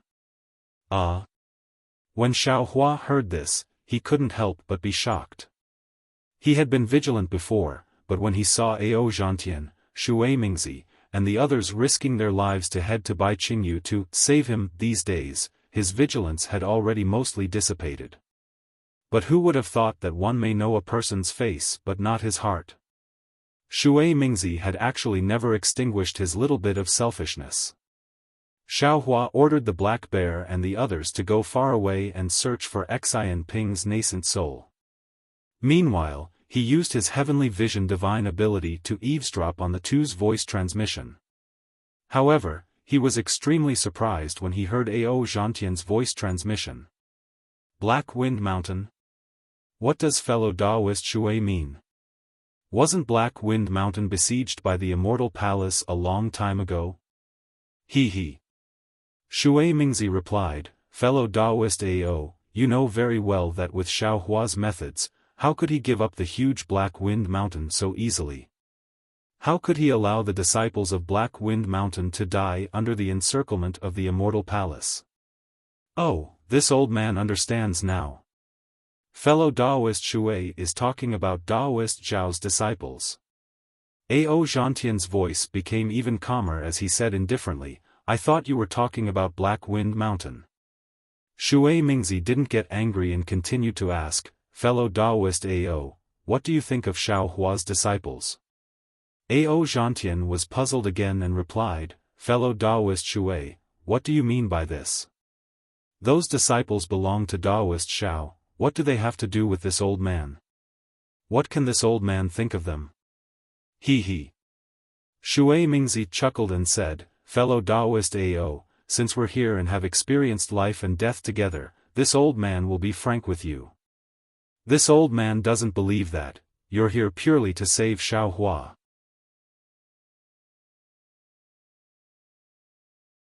Chapter 43-47. He. Ao Zhantian turned his head slightly and glanced at Shui Mingzi from the corner of his eyes. A strange expression appeared on his face as he transmitted his voice, so you didn't come to the Thousand Demons Sacred Realm purely to save Xiaohua and Tao Master Xiao, right? Of course I wanted to save Xiaohua from the start. When he spoke up to hear, Shui Mingzi didn't conceal it any longer and explained. But right when I contacted all the fellow Taoists on Hidden Immortal Continent, I noticed to my shock that there were truly many cultivators that received grace from Xiaohua on Jade Mountain all those years ago. Ao Zhantian frowned. Wouldn't it be better if there were more cultivators who received Tao Master Zhao's grace? Why didn't you contact them?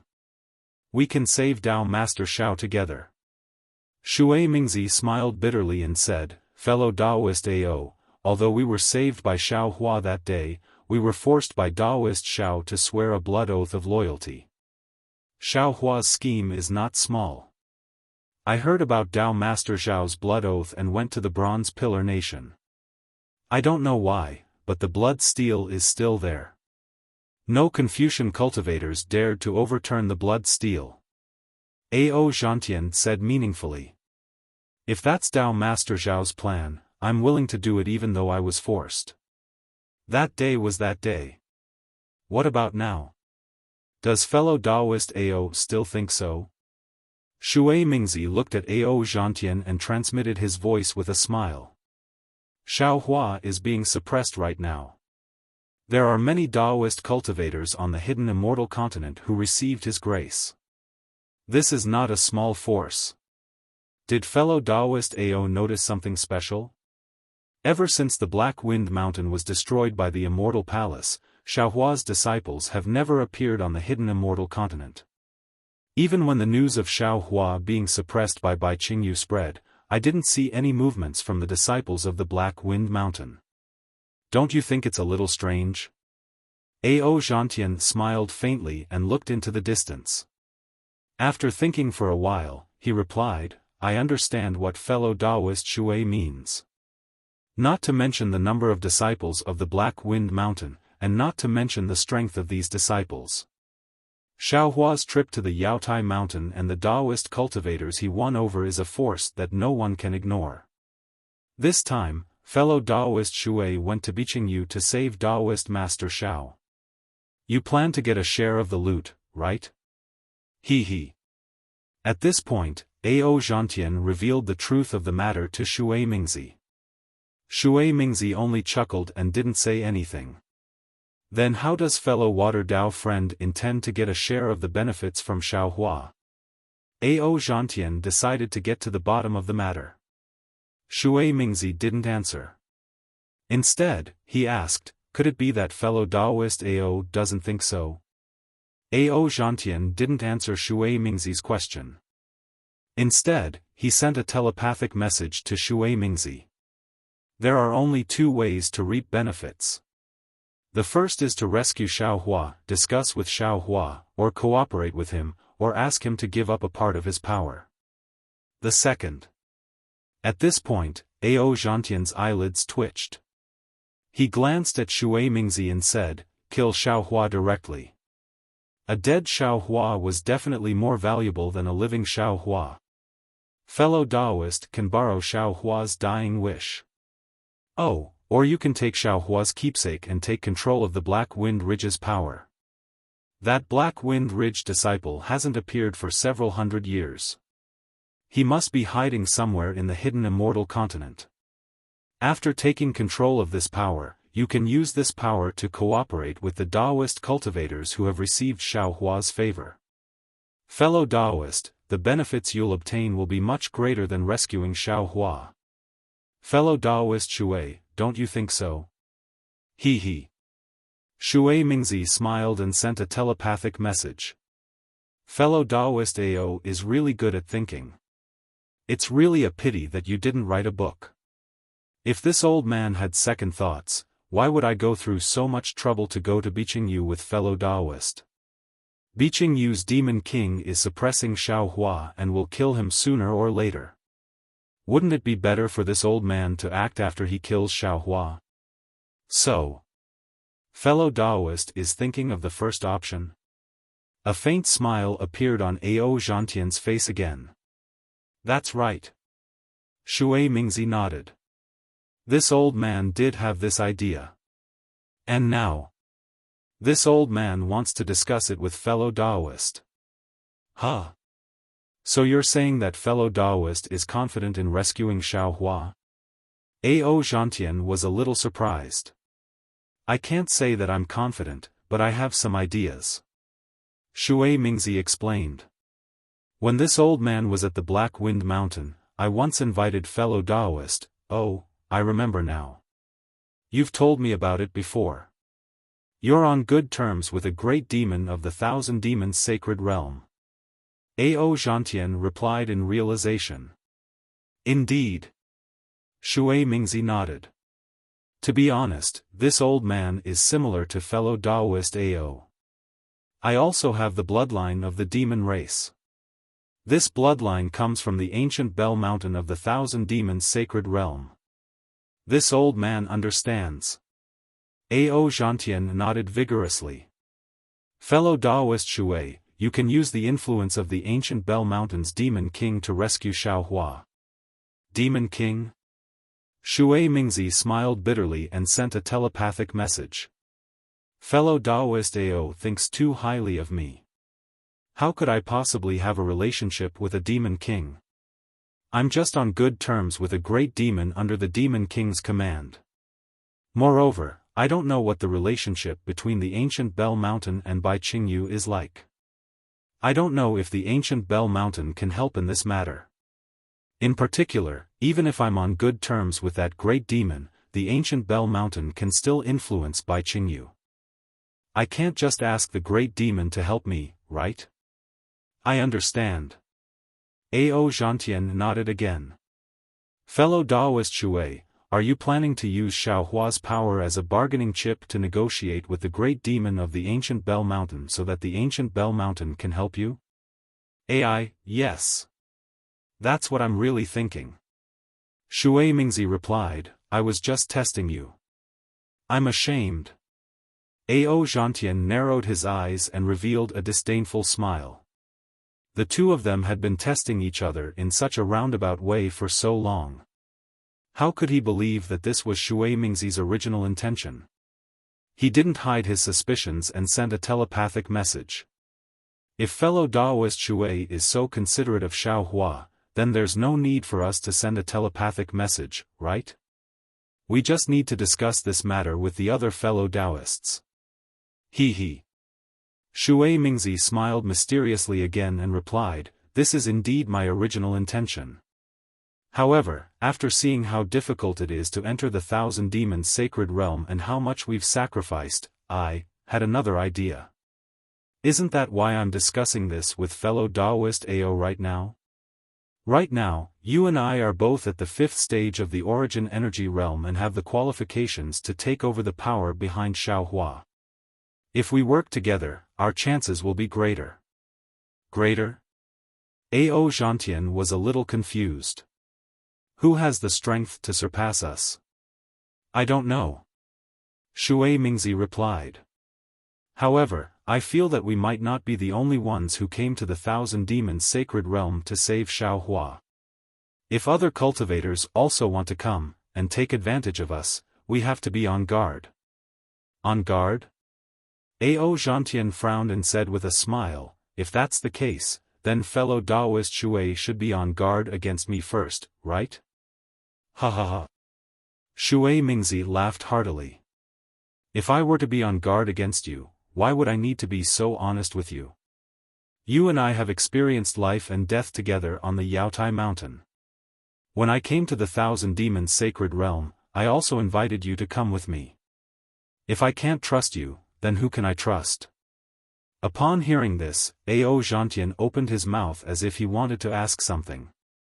However, he swallowed the words that were about to come out of his mouth.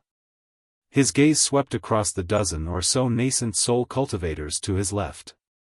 Although he could see that these cultivators all had similar expressions of nervousness, he believed that Shui Mingzi must have had something to rely on. Perhaps some of these nascent soul cultivators had already been convinced by him. With that in mind, Ao Zhantian's heart suddenly jolted as he recalled the time when Xian Ping's body was destroyed by the moth-gathering beast in front of Yizhao Ridge. He had shouted, "Shui Mingzi, hurry and save me." At that time, Ao Zhantian didn't pay much attention to Xian Ping's disrespectful words. He only thought that Xian Ping was panicking and was being rude. However, now that he thought about it, Shui Mingzi must have already made some sort of deal with Xian Ping. Ao Zhantian pondered for a moment before replying, "Fellow Taoist Shui, I thank you for your trust in me. However, I am a descendant of the dragon tribe and have some influence on the hidden immortal continent. Taoist Xiao and the other disciples of the Black Wind Mountain are nothing in my eyes. I won't hide it from you, fellow Taoist. I came to the Thousand Demons' sacred realm to save Taoist Xiao. Of course, I have to pay a price to save Taoist Xiao. I hope that Taoist Xiao will allow me to retract the blood oath I swore for 1,000 years. So that's how it is." Shui Mingzi muttered doubtfully. "Fellow Taoist Shui, I don't care what you think or what you do. However, Xiaohua is my savior, so I don't want you to lay your hands on Xiaohua. As for the deal between you and Xiaohua, I'm not interested in it either." Ao Zhantian seemed to have made up his mind a long time ago as he finally spoke his mind. "Of course, if fellow Taoist Shui has any plans that require my help, I won't refuse." "Good." Shui Mingzi appeared to be very happy as he nodded. "I'm very happy that fellow Taoist Ao has such thoughts. Let's sign the contract now." "All right." Ao Zhantian agreed. "Let's sign the contract now." Shui Mingzi and Ao Zhantian had made their intentions clear. Shui Mingzi's expression was clearly relaxed while Ao Zhantian's heart was heavy. Compared to Ao Zhantian, Xiaohua's heart was even heavier. He truly didn't expect that this group of people would all have ulterior motives. If he hadn't transformed into a python dragon, how could he have known what they were thinking? When Xiaohua had first transformed into a python dragon, he had felt that his recent actions were unnecessary. Now, however, he felt incomparably fortunate. It was the kind of joy that came from being able to see the situation clearly as a bystander. I want to see what kind of tricks you guys have up your sleeves." Xiaohua thought coldly as he narrowed his eyes. He didn't retract his heavenly eye divine ability.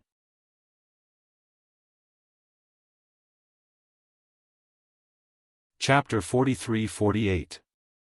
At this moment, Ao Zhantian's heart was a little heavy. He felt that Shui Mingzi's actions were a little unjust, but he soon felt relieved. After all, everyone's thoughts were different. Shui Mingzi didn't have Ao Zhantian's experience on Dragon Island, so Ao Zhantian couldn't force Shui Mingzi to be grateful to Xiao Hua, nor could he force Shui Mingzi to save Xiao Hua like he did. However, after flying for the time it took to brew a cup of tea, they saw a large lake in front of them. The water of the lake was as clear as crystal, and Ao Zhantian was just about to ask Shui Mingzi when his heart suddenly trembled. An indescribable feeling of fear arose from the bottom of his heart. Oh no, this is bad. Shui Mingzi just said that he has the bloodline of the ancient Bell Mountain's demon race, and he has a good relationship with the ancient Bell Mountain's great demon race. With his relationship with the ancient Bell Mountain, although Shui Mingzi can't say that he can do whatever he wants in the Thousand Beasts sacred realm, at least he won't be attacked by the demon race everywhere he goes, right? Moreover, if Shui Mingzi wanted to cooperate with a certain clan, why didn't he say anything earlier? Why did he wait until now? Could it be that Shui Mingzi's initial plan was not like this? Then what was his initial plan? Roar. Just as Ao Zhantian had expected, a furious roar erupted from the depths of the pond. A pillar of water shot up into the sky, and an aquatic beast over 100 feet in length stepped on the surface of the water and made its way over. Its ferocious aura had already enveloped the area within a few kilometers. Fellow immortal. Ao Zhantian turned his head and urged Xiao Hua, who had transformed into a python, to hurry up. However, when he saw the aquatic beast flying over, the python lazily glanced at it with a disinterested expression, completely ignoring Ao Zhantian. Helpless, Ao Zhantian could only wave his hand and say, "Fellow Taoists, let's kill our way over," not to mention that Xiao Hua, who transformed into a python, was hurt by the secret plans of the group of cultivators and had the intention of slacking off. The distance from the pool was more than 10 million li. This place was filled with swamps and towering peaks. Demonic clouds covered the low sky. It was the scorching noon sun, and the sunlight proudly spilled over the earth. However, the sunlight was unable to penetrate the demonic clouds and shine on the swamps. Even though sunlight couldn't penetrate the clouds, the water and mountains under the demonic clouds were filled with 5 colors. The 5-colored halo was like a person's essence, qi, and spirit. It was hidden in the mountains and rivers, nourishing them. Although one couldn't see much with the naked eye, one would always feel that the mountains and rivers here were different from other places. Not only were the mountains and rivers different, but the demon clan and demon beasts that appeared in this area were also different from other places. From time to time, waves would rise in the water. The thin splashes of the water revealed a faint 5-colored light. Under the splashes of the water, shellfish of all sizes would occasionally reveal themselves. Whether it was the small shellfish that were only a few feet long or the big shellfish that were more than 100 feet long, these shellfish had some strange talismans engraved on their shells. The talismans themselves did not have any luster, but under the light of the water, they revealed 5 colors. Some of the colors even formed a halo in midair, hanging there for a long time, like rainbows after rain. Between the mountains, there would occasionally be some water clan members holding weapons and moving in groups. Most of these water clan members were shellfish. From time to time, the flapping seashells would shine a colorful light onto the mountain peak, making the mountain peak look even taller and more upright. At this moment, buzz! In the distant sky, a rainbow appeared, but in a moment, it landed on one of the mountain peaks. After the rainbow faded, a beautiful female cultivator was revealed. It was Fairy Jing, who had died after drinking the forgotten love water on Broken Heart Mountain. As soon as Fairy Jing landed on the mountain, there was a 5-colored demonic light that clashed with each other.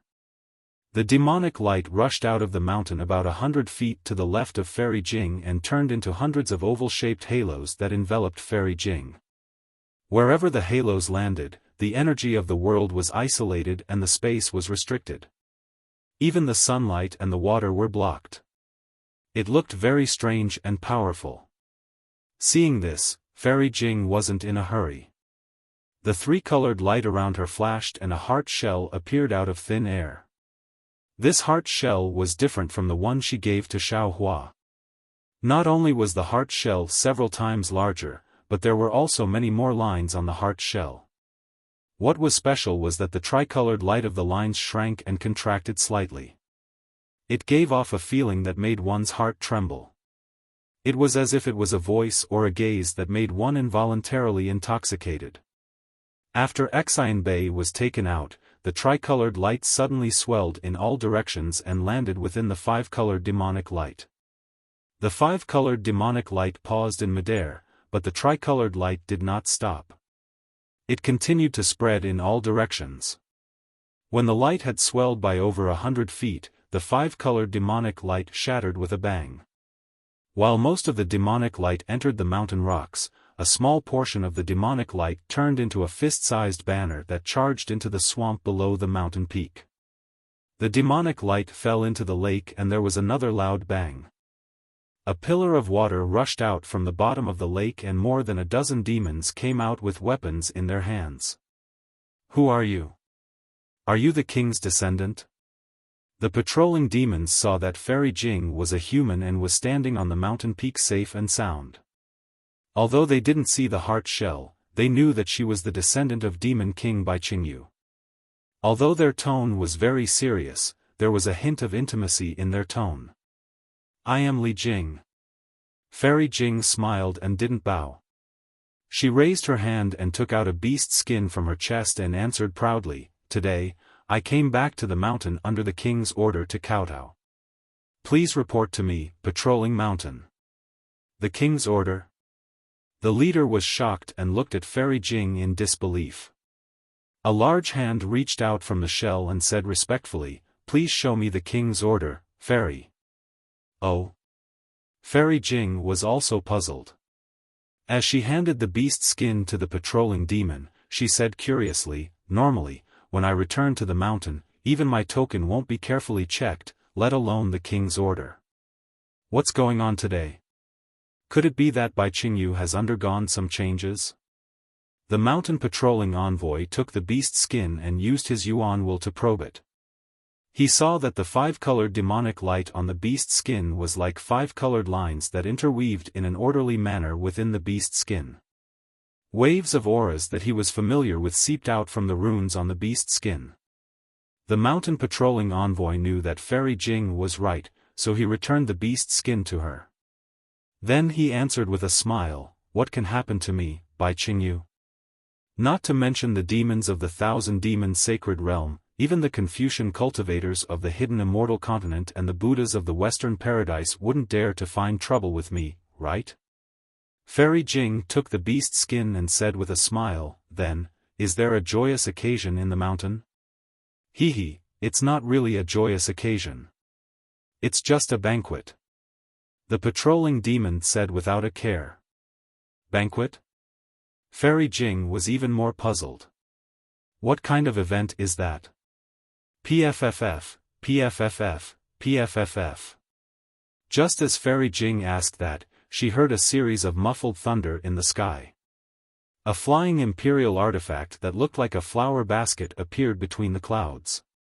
Behind that flying imperial artifact, several demons spread their wings and controlled their demonic clouds to follow behind it.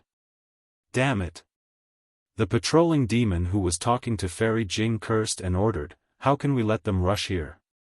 Quick, capture them first." "Yes." The demons behind the patrolling demon hurriedly responded. Their bodies glowed with five-colored radiance, and they immediately turned into rainbows and shot into the sky. These demons didn't directly attack the enemy. Instead, they opened their mouths and took out several colorful flags. When the flags were waved, thunderous sounds could be heard. Woo, woo. A gust of wind suddenly rose, and hundreds of demonic auras shot into the sky from the left side of the mountain. Dozens of demons at the Enlightenment Star and Moon-picking realm emerged from the demonic auras. They all laughed maliciously and charged toward the flying Imperial artifact. When the flying magic tool arrived here, it seemed to be trapped by the demonic formation's forbidden array and could no longer fly. When the flower basket opened, hundreds of flowers bloomed. Dozens of Aurus core and nascent soul human cultivators flew out from the basket. When these cultivators saw that there were pursuers behind them and demons in front of them, they did not say a word.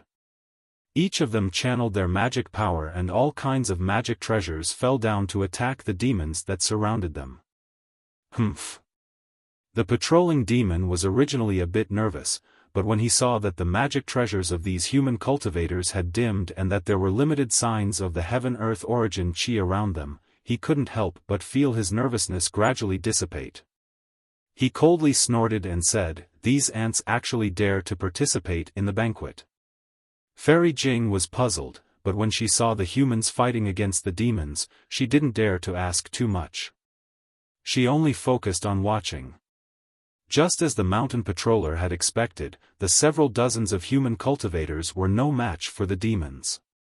In the blink of an eye, apart from a few nascent soul cultivators who were wounded by the demons, the rest of the human cultivators were trapped and captured by over 100 demons using their demonic formations.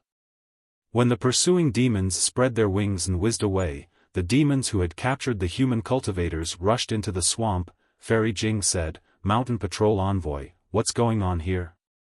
I don't understand." Although Bai Qingyu doesn't dare to say that this is the largest demon realm in the Thousand Demons Sacred Realm, it still covers millions of miles of territory. If I didn't have a heart, I wouldn't have come here. These human cultivators are clearly Taoist disciples. How could they fly here? And from the looks of it, they seem to want to attack Bai Qingyu? The patrolling demon glanced at Fairy Jing impatiently and was about to casually brush her off with a few words. But suddenly, he thought of the five-colored beast skin in Fairy Jing's hands. His heart jumped and he hurriedly said, "Fairy, you haven't returned to Bai Qingyu for a long time, right?" "Yes, indeed." Fairy Jing nodded and said, "After I met the Demon King, I went out to sea to train. Counting now, it's probably been close to 200 years. Meeting the Demon King." Hearing Fairy Jing's words, the patrolling demon secretly stuck out his tongue, glad that he hadn't been negligent. He hurriedly nodded and said, "No wonder. Fairy Jing, you might not know, but recently, Bai Qingyu, have had a major event.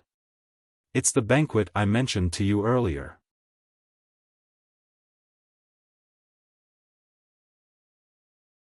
Chapter 43-49.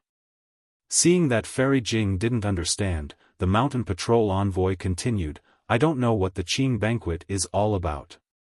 However, because of the Qing banquet, I obtained the Demon King's token, which allows me to relax my vigilance within Bai Qingyu's territory.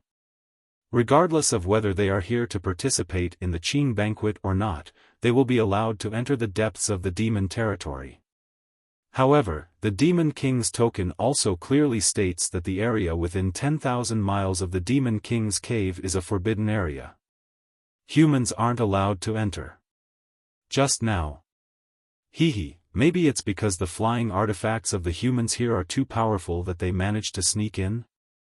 It would have been fine if the mountain patrolling envoy didn't explain, but after hearing this, Fairy Jing was even more confused. She asked in surprise, "You're saying these dozens of human cultivators are here for the banquet?" "Yes. They are here to participate in the banquet." The mountain patroller nodded and said with a serious expression. Fairy Jing didn't know whether to laugh or cry. She pointed at the flying artifacts that had just been dragged into the swamp and said, "They waved their artifacts like this and came to the banquet in such an aggressive manner? And this is how you captured them to treat the guests?" Speaking of this, Fairy Jing's heart suddenly jolted. Her expression became thoughtful as if she had understood something. "Sure enough," the mountain patrolling envoy said proudly, "Fairy Jing, you don't know, but my king said that who said the banquet must invite guests. My banquet invites delicacies. Sigh, I understand now. Fairy Jing waved her hand. This idea must have been given to my king by the demon king of ancient Bell Mountain, right? The mountain patrolling envoy was shocked. His tentacle extended a thumb, and the respect on his face increased. Fairy Jing, you're indeed a human, and you're indeed of my king's bloodline. I'm impressed. My king just sent out a message saying that the demon king of ancient Bell Mountain might come today, and he wants us to be careful. Forget it, Fairy Jing's face showed a hint of arrogance. She waved her hand and said, I'll go greet my king now. Fairy Jing, please. The mountain patrolling envoy respectfully bowed. He watched as a cloud appeared under Fairy Jing's feet and carried her into the depths of the swamp. Envy appeared on his face, and he muttered to himself, humans are humans indeed. I can't compare to her brain. I only said one sentence, and she understood so much. No wonder she's favored by my king. Fairy Jing controlled the cloud to slowly fly toward a direction. There weren't too many mountain patrolling beasts along the way. However, every time she flew over a mountain or swamp, a powerful sense of origin cheese tea sense would sweep over her. Fairy Jing turned a deaf ear to all of this. Even when she looked at the scenery she hadn't seen in over 200 years, the dense confusion in her eyes didn't dissipate at all. After flying for less than an hour, there were fewer and fewer demons to the left. The scenery became more and more dangerous. On the mountains and in the swamps, there would often be strange lights that would fly out. They would either sweep across Fairy Jing or block her path. Fairy Jing had no choice but to use her heart shell to protect herself. Whenever the tricolored light of the heart shell came into contact with the rainbow would vanish. Stop! Just as Fairy Jing was lost in thought, a bell-like voice rang out from the swamp. Oh! Fairy Jing was startled and involuntarily stopped in the air. Below Fairy Jing, a reef over 10,000 feet in size suddenly moved. With the sound of water, the reef flew out of the water. Layers of demonic clouds appeared on the surface of the reef. After the green light flashed through the demonic clouds, a water creature several thousand feet in size blocked Fairy Jing's path. Fairy Jing smiled and bowed. General Shishui, I'm Li Jing. I've come to greet you on the orders of my king. Li Jing? That water creature's head was very big, but his eyes were very small. After blinking a few times, he seemed to remember something, and said with a silly smile, Oh, this old man remembers, you are that little girl who established a country in the hidden immortal continent. You came here 400 years ago. Hee, it was 200 years ago. Fairy Jing seemed to have a good impression of General Shishui. She smiled and replied, Old man, you must be sleepy. 400 years is about the same as 200 years. General Shishui smiled and slowly fell back into the water. He said, Little girl, you know that this old man likes to sleep, but you still haven't taken out the king's demon king token. Aren't you disturbing this old man's sleep? Yes, it's my fault. Fairy Jing covered her mouth and smiled.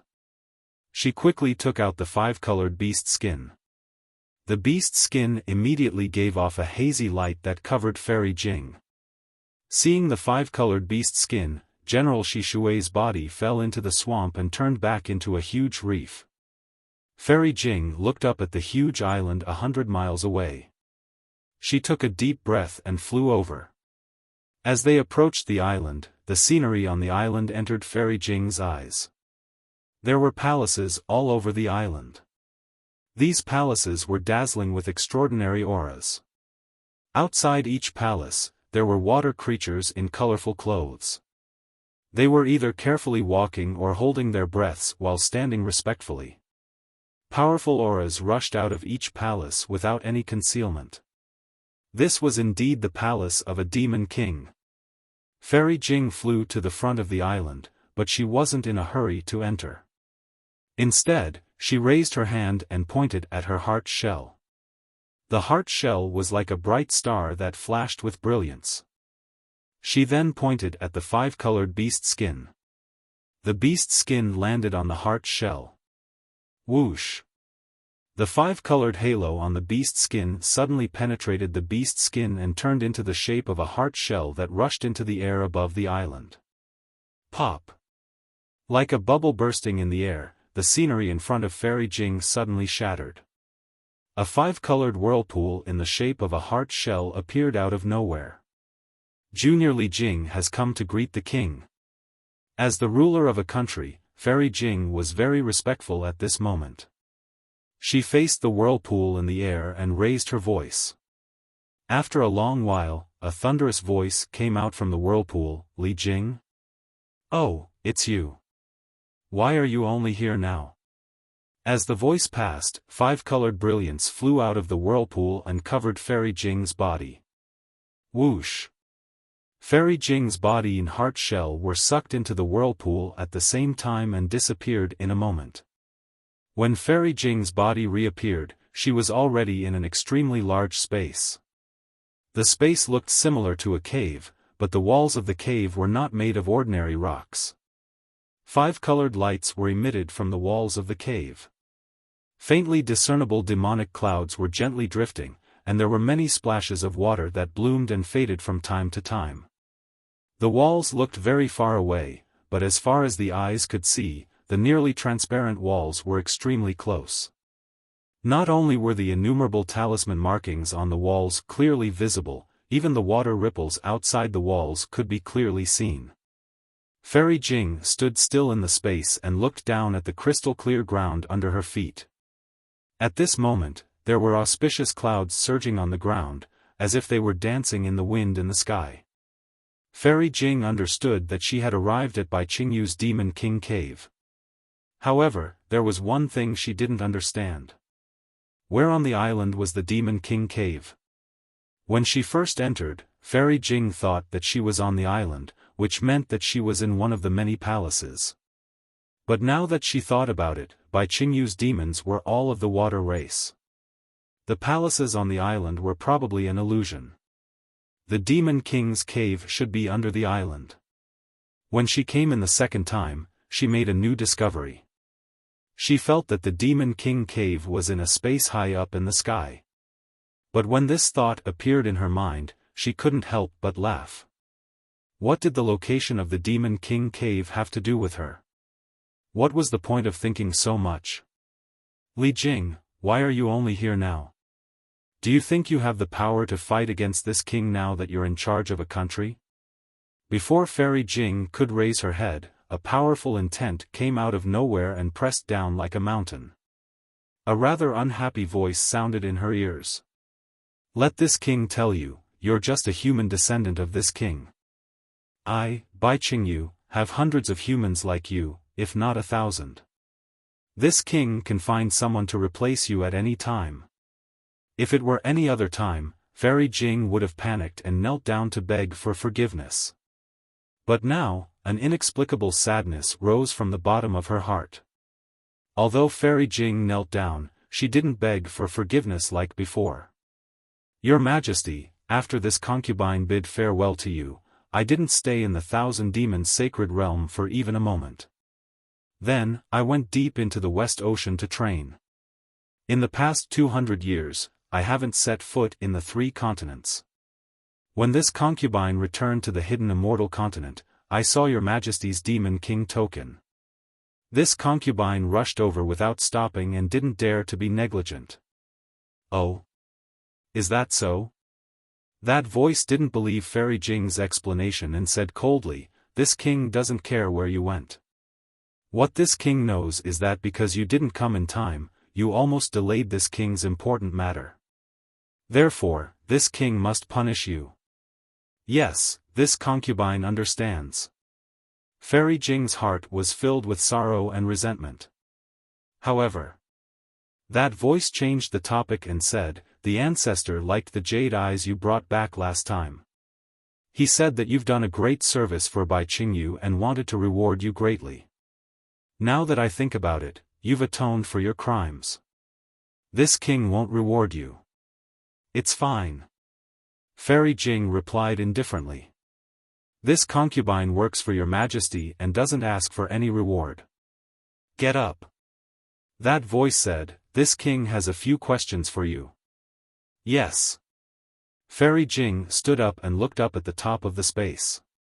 At the top of the space, a cluster of dazzling five-colored light was blooming like a star. Under the light was a huge reef. Precious pearls of various colors were embedded around the reef. Although the pearls were also shining, they were much dimmer than the five-colored light. Fairy Jing's gaze landed on the light. Illusions of falling flowers and falling leaves or rising and falling tides appeared before her eyes. She turned her eyes and looked away. At that moment, the five-colored light receded and a shellfish several hundred meters in size appeared on the reef. Your Majesty. Fairy Jing was shocked and hastily asked, may I know what your Majesty wants to ask this concubine?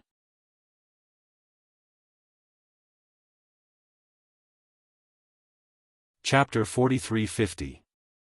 The shellfish demon king's body moved slightly, and a strange primordial spirit stood up from the shell. This primordial spirit was also five-colored, and there wasn't a single strand of hair on its body. It looked like a little monk. However, this little monk didn't have hands or legs, so it was more like a five-colored boiled egg with its shell peeled off. The primordial spirit stood up, and a mouth appeared in the middle. It opened and closed its mouth, saying, did you get the jade eyes from Xiaohua last time? Xiaohua. Fairy Jing frowned, seeming to feel a stab of pain in her heart. She said hesitantly, I don't seem to know Xiaohua, but I do remember that it was Xiaohua, Daoist Xiao, who gave it to me. What did he say at that time? The Demon King wanted to get to the bottom of this. Think carefully. This time, Fairy Jing didn't hesitate at all. She immediately replied, he asked me if I knew that thing, or if I had seen it before. If I had any information, I could directly send a message to him. Is that all? The Demon King asked indifferently. It should be. Fairy Jing nodded affirmatively. Although I don't remember what happened before clearly, this matter doesn't seem to be in my lost memories. I can be sure. AI, how troublesome. The Demon King's primordial spirit suddenly swelled several dozen times, and an irritated aura that seemed to fill the entire space swept over, scaring Fairy Jing into trembling slightly. The Demon King said angrily, I've interrogated you for 100 years, but I couldn't get anything out of you. I thought I could get something out of you when you came, but you actually don't know anything. Interrogate? Fairy Jing was a bit bewildered, looking at the Demon King in confusion. Suddenly, Fairy Jing seemed to realize something, and a trace of ecstasy flashed in her eyes. She said in surprise, Your Majesty is saying, make a trip to the Heavenly Dam Water Prison. Xiaohua is there. Ask him where he saw that thing. As long as he can tell me, I'll definitely let him out. Moreover, there will be a great reward. His Majesty invited Xiaohua to buy Qingyu? Fairy Jing smiled bitterly. A ball-shaped head appeared on the Demon King's primordial spirit. He nodded and answered vaguely, I received the ancestors' order to invite Xiaohua. It just so happened that I had the opportunity to invite him to buy Qingyu. Your Majesty has interrogated Xiaohua for over 100 years, but he still didn't say anything. This concubine also doesn't seem to be familiar with Xiaohua. How can I ask him about the ugly truth? Fairy Jing was a bit embarrassed. Bullshit. The Demon King scolded, if you weren't familiar with him, why would he give you such an important jade eye? Over the past few days, there have been many human cultivators trying to sneak into my Bai Qingyu, and a few of them are quite capable. What were they doing here? Isn't it just to save Xiaohua? This Xiaohua really befriended a lot of Dao sect cultivators on Yaotai Mountain, why didn't he give it to them? Fairy Jing's heart trembled. Thinking of the strange situation outside the Demon King's cave, she immediately understood the purpose of the banquet. However, she still said with difficulty, "But, this concubine really isn't familiar with Xiaohua. How do you know it won't work if you don't try?" The Demon King said impatiently, "Quickly go. You don't have much time left." "Yes." Fairy Jing didn't dare to disobey the Demon King's order.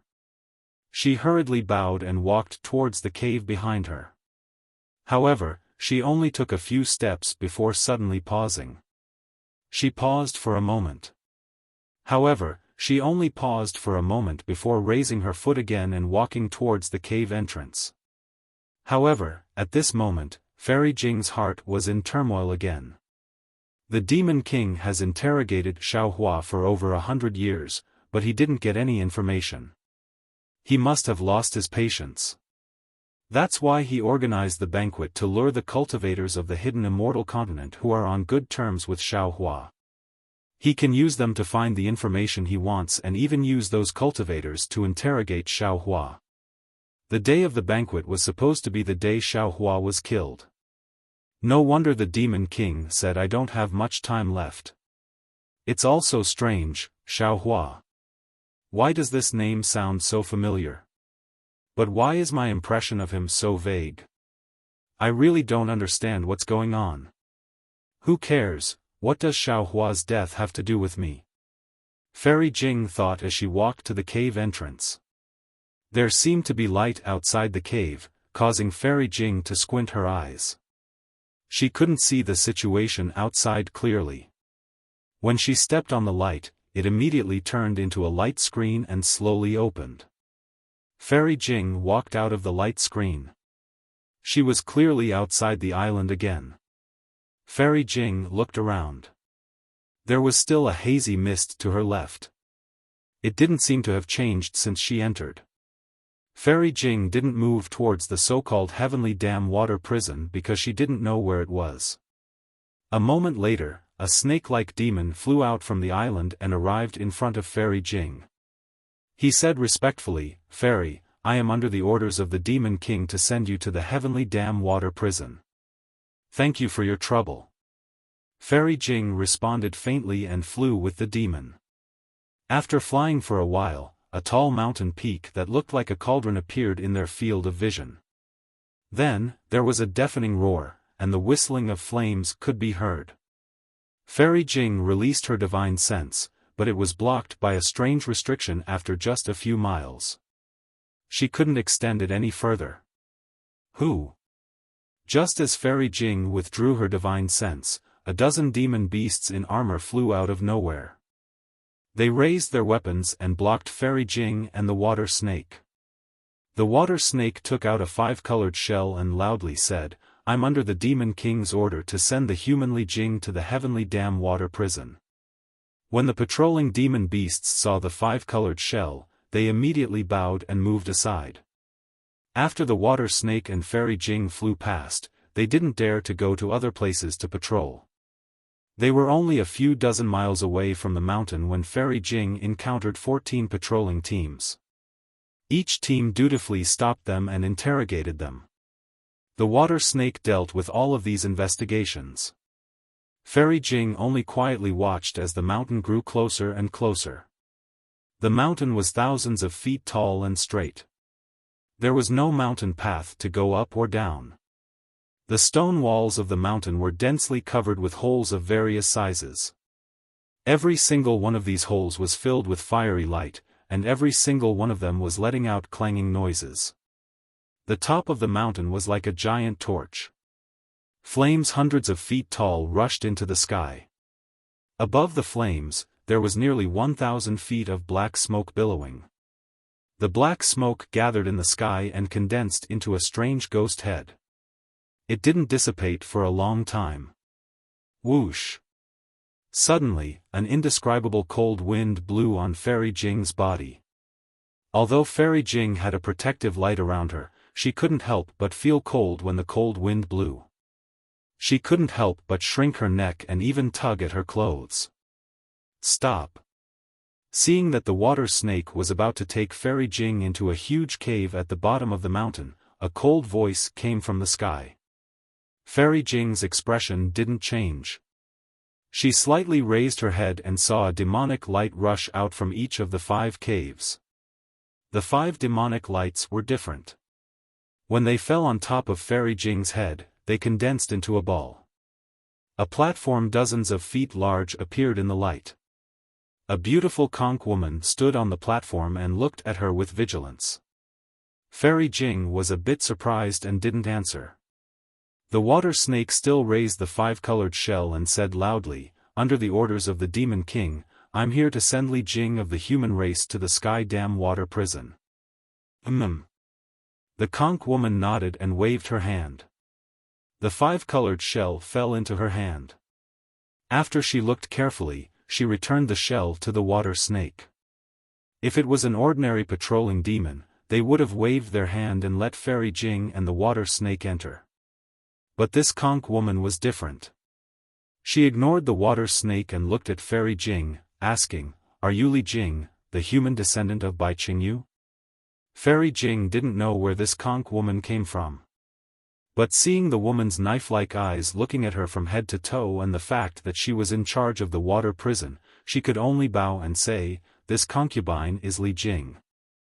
"Why have you come to the Sky Dam water prison?" the conch woman asked again. "Under the orders of the king, I've come to ask Xiaofan a few questions." Fairy Jing thought for a bit and didn't hide anything. "You know Xiaofan?" The knife intent in the conch woman's eyes grew stronger. This. Li Jing was displeased. She was in charge of a country. How could she lose to this strange demoness in terms of words? She pretended to hesitate and immediately answered, "This concubine isn't familiar with Xiaofan. But since I've received orders from the king, I can only come and take a look." "Oh, so you're not familiar with Xiaofan." Hearing this, the conch woman unconsciously let out a sigh of relief. Then her face actually changed into a smile, saying, "Elder sister, please don't blame me. Xiaofan is the key to the Sky Dam water prison. This is my duty, so I can't not ask a few more questions." "Hee, it's fine." Fairy Jing nodded with a smile, but she didn't feel that this conch woman was speaking from the bottom of her heart. "Elder sister, please." The conch woman smiled again and waved her transparent little hand. The 5-colored platform below her soared into the sky and disappeared into the peak of the mountain. "Fairy, please come with me." The water snake saw this and urged the demon cloud to rush into the cave. Fairy Jing wanted to ask who this conch woman was, but thinking about this so-called Sky Dam water prison, she probably only came here once in her life. She didn't care who this conch woman was. Hiss. Flying into the mountain and seeing everything before her, Fairy Jing couldn't help but suck in a breath of cold air. The situation inside the mountain was far beyond her imagination. She saw a pillar of fire that directly penetrated the mountain in front of her.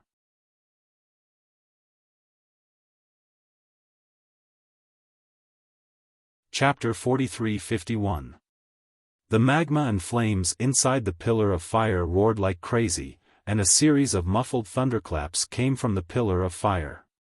The surface of the fire pillar was covered with a thin layer of 5-colored halo. Between the 5 colors of the halo, there were many demonic characters.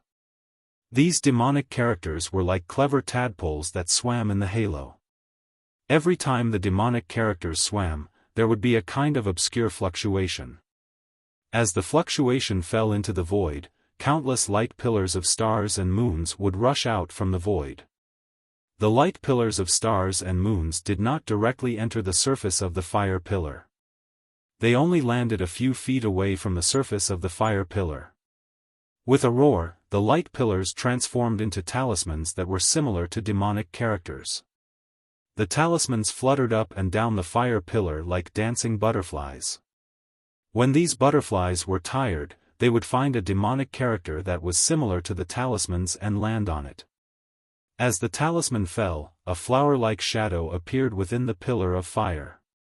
The moment the roars of thunder and flames from within the pillar of fire fell into the shadow of light, they immediately disappeared and no longer made any sound. The sound of the magma and flames inside the pillar of light was blocked by the demonic runes, but the scorching heat couldn't be completely blocked. Although there was a gap of several hundred feet between the mountain and the pillar of fire, this gap was almost negligible. A heat that ordinary cultivators couldn't resist forced Fairy Jing to use her magic power to resist. "Fairy, please wait a moment." The water snake seemed to dislike the heat and immediately stopped, and it reached the side of the fire pillar. It turned its head and took out a piece of animal skin. After spitting out a mouthful of demonic chi, the animal skin turned into a fish and fell between the mountain peak and the fire pillar. "Aha!" Fairy Jing nodded and released her divine sense. She wanted to look through the entire pillar of fire. However, just as she released her divine sense, she felt a burning pain from her divine sense. She was shocked and quickly withdrew her divine sense. She looked at the pillar of fire in horror and knew how powerful the demonic formation here was. Just at this moment, about 1,000 feet to the right of Fairy Jing, a tortoise-like demon was dragged out of a cave by a few shell-type demon beasts. The tortoise's shell was shattered, and demonic blood flowed out from the cracks and dripped into the air. The demonic blood only dripped for about 10 feet before disappearing into nothingness. A few shellfish demons flew towards the fire pillar for a moment and then stopped. At the same time, they activated their demon powers and threw the tortoise demon towards the fire pillar. At the same time, a shellfish monster gently waved a small flag in his hand. As the demonic light from the small flag fell into the fire pillar, a small vortex appeared in the light of the fire pillar. Countless demonic runes spiraled out of the vortex and covered the turtle demon. He dragged the tortoise towards the fire pillar. Ah!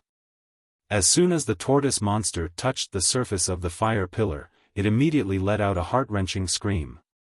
Following the scream, a wisp of flame rushed out of the fire pillar and fell into the vortex. In an instant, the tortoise monster was burned to ash.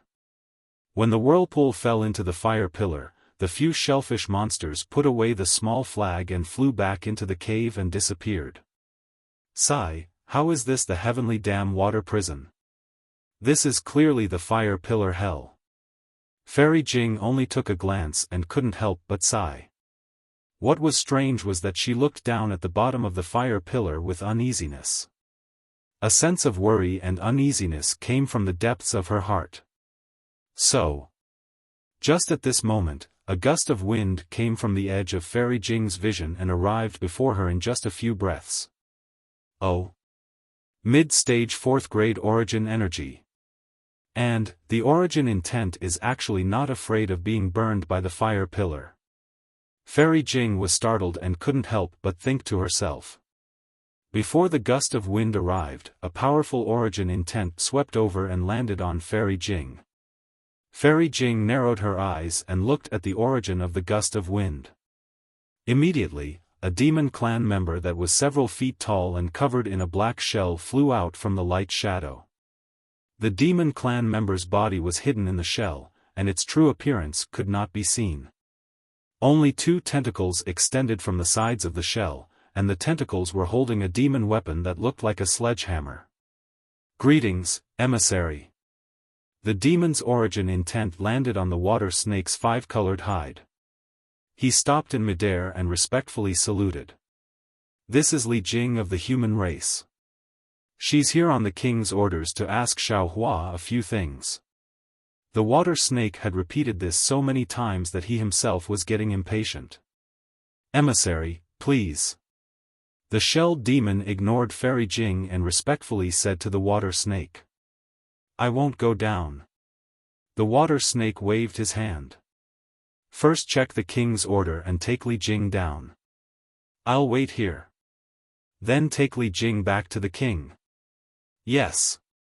The shelled demon took the order and looked at it before returning it to the water snake. His hidden eyes swept over Fairy Jing and said, Fairy, please follow me. All right. Fairy Jing knew that the water snake was afraid of heat and didn't want to go deeper. She nodded and followed the shell demon into the cave. Below the cave, the fire pillar gradually shrank and the mountain peak slowly expanded. The space between the two layers grew even wider. However, Fairy Jing's heart slowly shrank as she went deeper. She had previously called the Sky Dam Water Prison the Fire Pillar Hell, but everything she saw made her realize that this was a hell. And it was divided into many layers of hell. Every 10,000 feet she flew, she would encounter a prison filled with demons and even some humans. From time to time, some demons would be tortured and thrown into the fire pillars to burn to death. If it were any other time, Fairy Jing wouldn't have any other thoughts, but today, she couldn't help but worry about Xiaofan, who was being suppressed here. She didn't even know why she was worried about this unfamiliar human cultivator, whose appearance she had already forgotten. After flying through the endless evil energy, the stench, and the stench of blood, Fairy Jing finally reached the bottom of the cave. At this point, the huge pillar of fire had shrunk to a size of 3,000 meters and pierced straight into the ground. Moreover, the fire pillar here had already taken on a dark red color. The magma and flames within it were not as roaring as before. However, an aura that was even more violent than before was emitted from within the fire pillar. The demonic runes and halos on the surface of the fire pillar seemed to have drifted away due to this violent aura. It seemed that they did not dare to be trapped for long. Where is Xiaofan? At this point, Fairy Jing didn't dare to release her spirit sense. She looked at the blood-red bottom of the cave and the blood-stained stone walls and was rather puzzled. There. The shell demon casually pointed at the bottom of the cave and flew up. After all, this shell demon was also a member of the Water Clan. Although he had a heat-resistant shell, he still didn't dare to stay here for long. Where? Fairy Jing looked at the bottom of the cave. The place where the fire pillar touched the ground was crimson red, and there were faint tongues of fire coming out of the fire pillar. How could she see anything alive? Fairy Jing was about to descend when a fierce wave of heat came from the bottom of the cave. It swept up crazily and extinguished most of the light around Fairy Jing. A wave of heat completely ignored Fairy Jing's defenses and directly entered her body. Fairy Jing was shocked. She immediately flew up 1,000 feet before coming to a stop, still in a state of shock. She looked at the shell demon that had just flown away. He only flew 100 feet and stopped not far away. She didn't know if he was watching the show or worried for Fairy Jing. Damn it! Fairy Jing looked at the shell demon and cursed in her heart. She knew that this shell demon must have done it on purpose. Otherwise, he would have warned her long ago. Unfortunately, the shell demon's face was hidden in the shell, so Fairy Jing couldn't see his expression. Moreover, this demon only stayed for a few moments before flying back into the cave and disappearing. Humph! Fairy Jing coldly snorted and opened her mouth. Hum! A blue light shot out from her mouth, and a fist-sized sea pearl shot out. Fairy Jing formed a seal with both hands and struck the sea pearl with several seals. The Sea Clan member landed on top of Fairy Jing's head, and a cluster of water light shot out from the sea pearl. Zzz. With a series of sounds, the water light collided with the surrounding blood-red heat waves. In a few breaths, the water light protected Fairy Jing in a cool and refreshing environment. Fairy Jing looked at the watery light that seemed to be breathing in the heat wave. She then urged her magic power and flew down the fire pillar. However, as Fairy Jing went deeper, the sizzling sounds from the water became more and more intense. Fairy Jing's heart began to feel uneasy again. Although she didn't remember Xiaohua's situation, she knew very well that the human cultivators she knew, how strong could they be? She couldn't hold on even with her magic treasure. That human cultivator was suppressed here by the Demon King for more than 100 years. What kind of torture did he suffer? How did he survive 100 years of torment? However, even at this moment, Fairy Jing still didn't understand why she had no impression of Xiaohua, but why did she, miss Xiaohua? She rushed into the flames around the fire pillar and rubbed her hands. Her magic power spread out and a torrent of blue water appeared on the sea pearl and rushed to the bottom of the fire pillar. Shwa! A burst of water mist appeared. When the mist dissipated, there were no flames. Fairy Jing saw a black shadow that was as large as a bull being suppressed by the fire pillar. Sai. Fairy Jing was shocked again. She seemed to understand that the pillar of fire didn't pierce into the ground like she had seen with the naked eye. Instead, it was standing inside the mountain. The bottom of the cave was the end of the pillar of fire, and Xiaohua was pressed to the ground by the pillar of fire.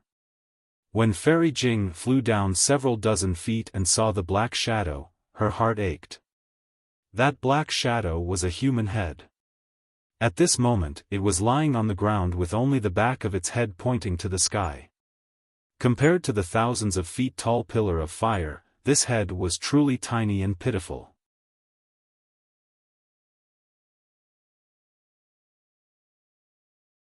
Chapter 43-52. Xiaohua. Are you Xiaohua? Fairy Jing probed in a low voice, her voice carrying a hint of sadness. Who? The head seemed to be on the verge of death. Only now did it notice that someone had landed. It tilted its head slightly and looked at Fairy Jing with difficulty. Although the light was as red as blood, although the shadow was like a ghost, and although Fairy Jing was prepared, when she saw half of the human's face, her body trembled as if she had been struck by lightning. She couldn't help but tremble, and tears began to flow from her eyes. Xiaohua. Fairy Jing once again called out these three words. Although these three words weren't any different from the three words from a few breaths ago, the concern, heartache, sadness, and surprise were countless times greater. Following these three words, the memories from 200 years ago that had been washed away by the water of unruffled love gushed out like a fountain that had almost dried up. Every time a sliver of memory was born, Fairy Jing's heart felt as if it was being cut by a knife. The sweetness was filled with sorrow. Because she understood in her heart that the reason why Xiaohua was suppressed here and suffered so much for the past 100 years, was because of her. Oh! Who are you? Xiaohua raised his head and stared at Fairy Jing before asking in bewilderment. It's this concubine. Li Jing, you don't remember? Fairy Jing's voice trembled. Xiaohua's words were like a knife stabbing into her heart. She had originally blamed Xiaohua's fall on her. Now that she heard Xiaohua's words, she felt that Xiaohua hated her. The regret in her heart was incomparable. Li Jing. A trace of confusion appeared in Xiaohua's eyes. It was as if he didn't know Fairy Jing at all. This Xiaohua naturally wasn't the real Xiaohua, but rather the transformation of Little White Dragon. If it was Xue or Fairy Hongxia, Little White Dragon would naturally know. However, Fairy Jing hadn't been with Xiaohua for long, so Little White Dragon hadn't seen her before. What was more special was that Xiaohua had never mentioned Fairy Jing again after she left. Even if Little White Dragon had Xiaohua's soul imprint, how could he know Xiaohua's secret? Oh! I remember now. Little White Dragon was only confused for a moment, but it immediately pretended to wake up and replied in a calm tone, "Why are you here?" This concubine. Didn't this concubine tell you earlier? When Fairy Jing heard Xiaohua's indifferent tone, her heart tightened again. She thought that Xiaohua was blaming her and hurriedly explained, "I have the bloodline of the demon race, and this bloodline comes from Bai Qingyu." Oh, I see. The Little White Dragon nodded with difficulty and grinned. Thank you for coming to visit Fairy. Hearing this, Fairy Jing's heart hurt even more. She felt that Xiaohua was mocking her. This. Fairy Jing said in a low voice, "This is not what I expected, nor is it what I want to see, hee hee, it's fine. Wasn't it just that he couldn't move here? What can this shellfish do to me? Little White Dragon said indifferently, then spat into the air and shouted, "Little shellfish, look at me. I'm just a copper pea." Hit, boom. Just as Little White Dragon was cursing, the entire fire pillar suddenly emitted a loud roar. A ring of fire suddenly fell from the top of the fire pillar. However, just as it reached the middle of the fire pillar, a powerful wave of energy came crashing down in all directions. Fairy Jing turned pale with fright and hurriedly moved. Just as she fell into a cave, the ring of fire rushed through the cave, and a powerful wave of heat annihilated most of the water of the ocean pearl. Boom! Right before Fairy Jing's eyes, the ring of fire fell to the bottom of the fire pillar and smashed into Little White Dragon. The entire ground shook, and blood-red flames rushed out from the bottom of the fire pillar within a range of several hundred meters. Roar! Roar! It sounded like a scream, but it also sounded like a dragon's roar. Little White Dragon's voice made Fairy Jing's heart break. The pain was like her heart was being torn apart and sewn back together with needles. Boom, boom, a series of explosions rang out a total of 9 times. The hundreds of feet tall fire pillar crazily shot out 9 times like a purgatory. Whitey's miserable cries became louder and louder each time, rippling within the mountain peak and within the fire pillar. After half an hour, the ring of fire stopped, and the fire pillar gradually calmed down. Fairy Jing flew in front of Little White Dragon again. "Oh? Why haven't you left yet?" Little White Dragon looked at Fairy Jing with a puzzled expression. Suddenly, he realized something and asked, "Do you need something?" Looking at Xiao Hua's familiar face, Fairy Jing's heart began to churn. Fairy Jing had heartlessly left Heartbreak Mountain not because she was too rational, but because she felt inferior. It wasn't just because of her demon bloodline, but also because she was a puppet of the demon race. She felt that her status wasn't good enough for Xiao Hua, and she didn't want to bring trouble to Xiao Hua because of her status. But now, what she worried about still happened. Little White Dragon was suppressed and tempered by the fire pillar, and Fairy Jing's heart was also roasted in the fire pillar. However, after being stabbed in the heart, Fairy Jing immediately put away her sorrow and made a decision. She sniffed and asked faintly, "Yes, I came on the king's orders to ask you where you saw the rainbow-colored conch in the jade eye." Bullshit. Little White Dragon naturally didn't know where Xiao Hua saw the rainbow-colored conch. He only cursed, "I said it a few thousand times, I don't know." But Fairy Jing was terrifyingly calm. She asked in return, "The jade eye was given to me, and it also told me to send you a message if I saw something similar. Also, I couldn't let anyone else know. If you don't know, others might believe it, but I definitely won't." Little White Dragon was stunned. He didn't know how to answer. Fairy Jing didn't wait for him to answer. Instead, she continued, "When I obtained the jade eye, I was shocked because I was very familiar with the brilliance of the rainbow-colored conch. It was very similar to Bai Qingyu's 5-colored conch. However, I didn't have the king's permission, so I didn't dare to casually explain it to you. Therefore, after I obtained the jade eye, I returned to Bai Qingyu and reported this matter to the king. I wanted the king to make a decision." The expression on Little White Dragon's face was very interesting. This was Xiao Hua's secret. He didn't want to interfere, but unfortunately, he was still dragged into the web of love in Fairy Jing's heart. He didn't know how to respond. Should he curse Fairy Jing? Should he curse her? Or should he comfort Fairy Jing? At this moment, a pleasant voice that sounded like a kingfisher interrupted Fairy Jing's words. It came from above the pillar of fire. "Damned bitch, Fairy Jing was stunned. She quickly looked up and saw a 5-colored demonic cloud carrying an extremely beautiful and graceful woman. That woman's eyebrows were slanted and her almond-shaped eyes were wide open. She stared at Fairy Jing as if she was looking at an enemy. She didn't even wait for her to come close before cursing, "If it wasn't for you, how could Xiao Hua be suppressed here?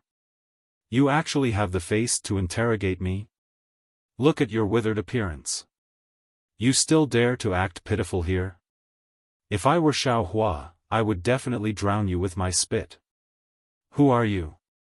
Fairy Jing's scar had been exposed, so she was extremely angry. She glared and coldly asked, "Who are you?"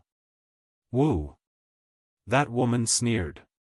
She didn't seem to take any action, but a rumbling sound came from her body. Her origin sense was mixed with a kind of power, and it pressed down on Fairy Jing like a mountain flood. Fairy Jing sensed the power of this power and was shocked. She didn't dare to be careless and quickly patted her head. "Wu." She released the pressure of a nascent soul cultivator, wanting to resist. Boom. A loud sound came from the empty mountain peak. Fairy Jing's figure was sent flying like an autumn leaf. When she landed, the blood on her face suddenly surged and then retreated. Her face was deathly pale.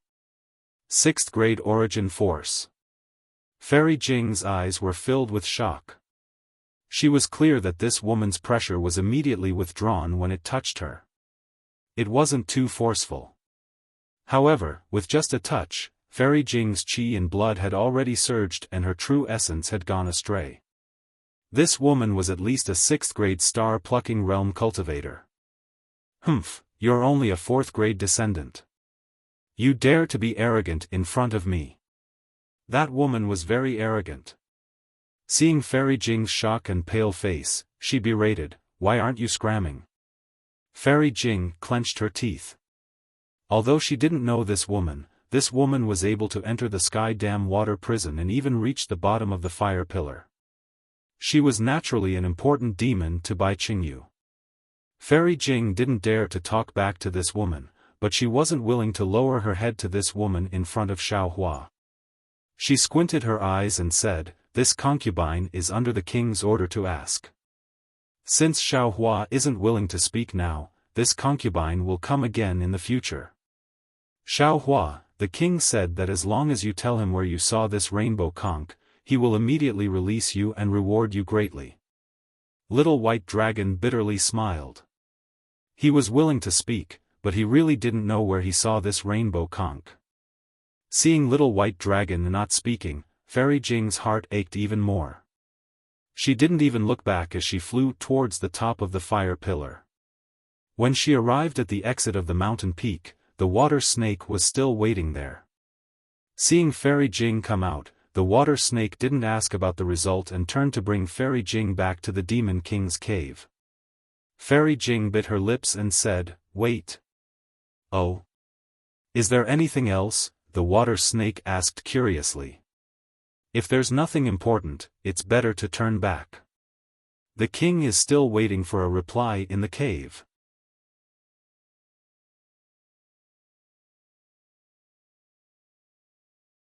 Chapter 43-53.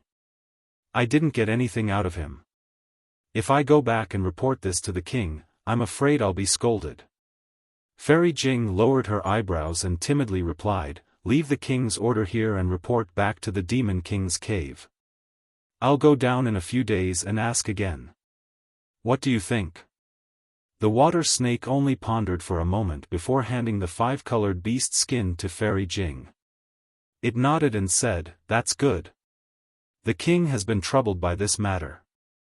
If Fairy Jing can get something out of him, not to mention once or twice, even 10 times would be a great merit."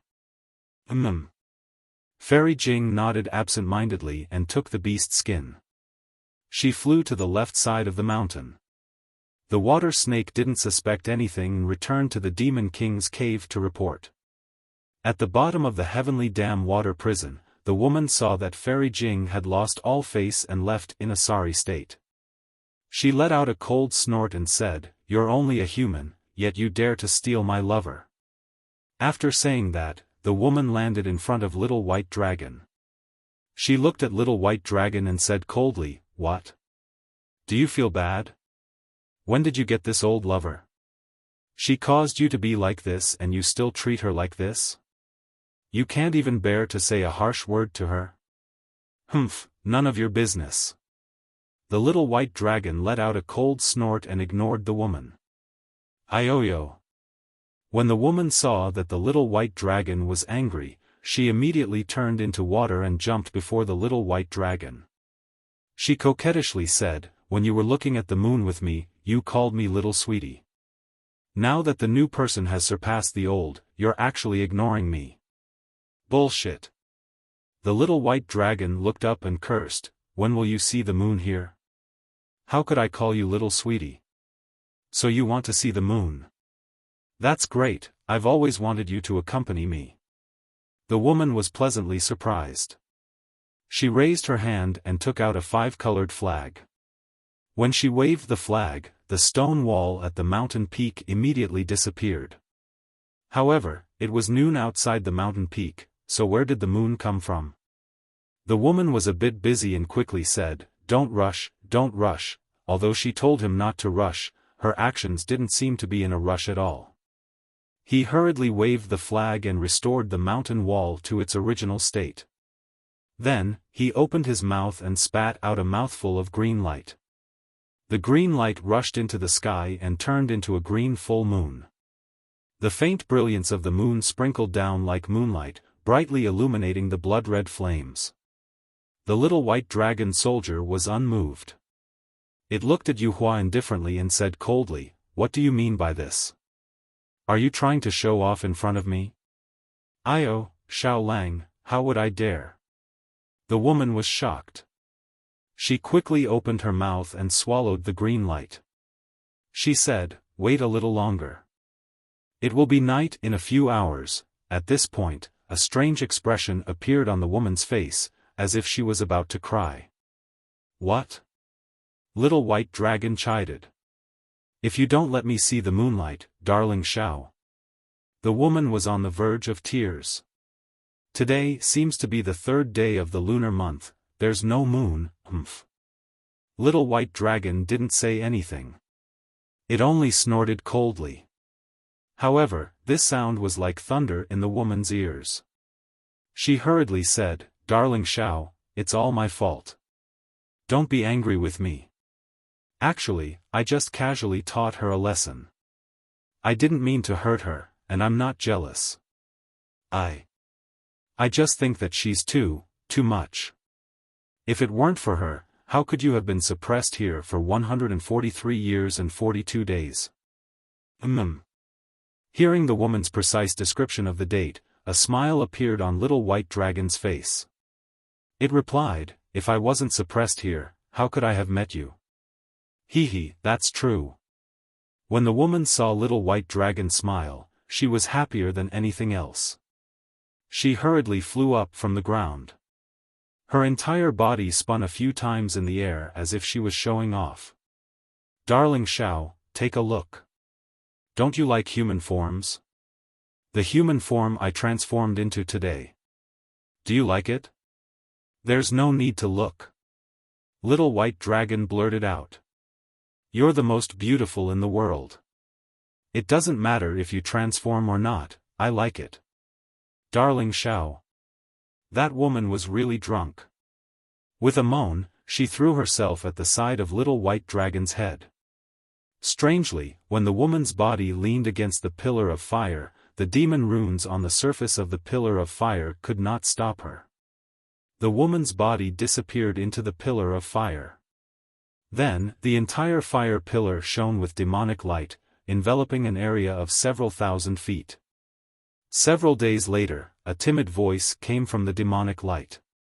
"Yaoji, the king has ordered you to kowtow in the Demon King's cave."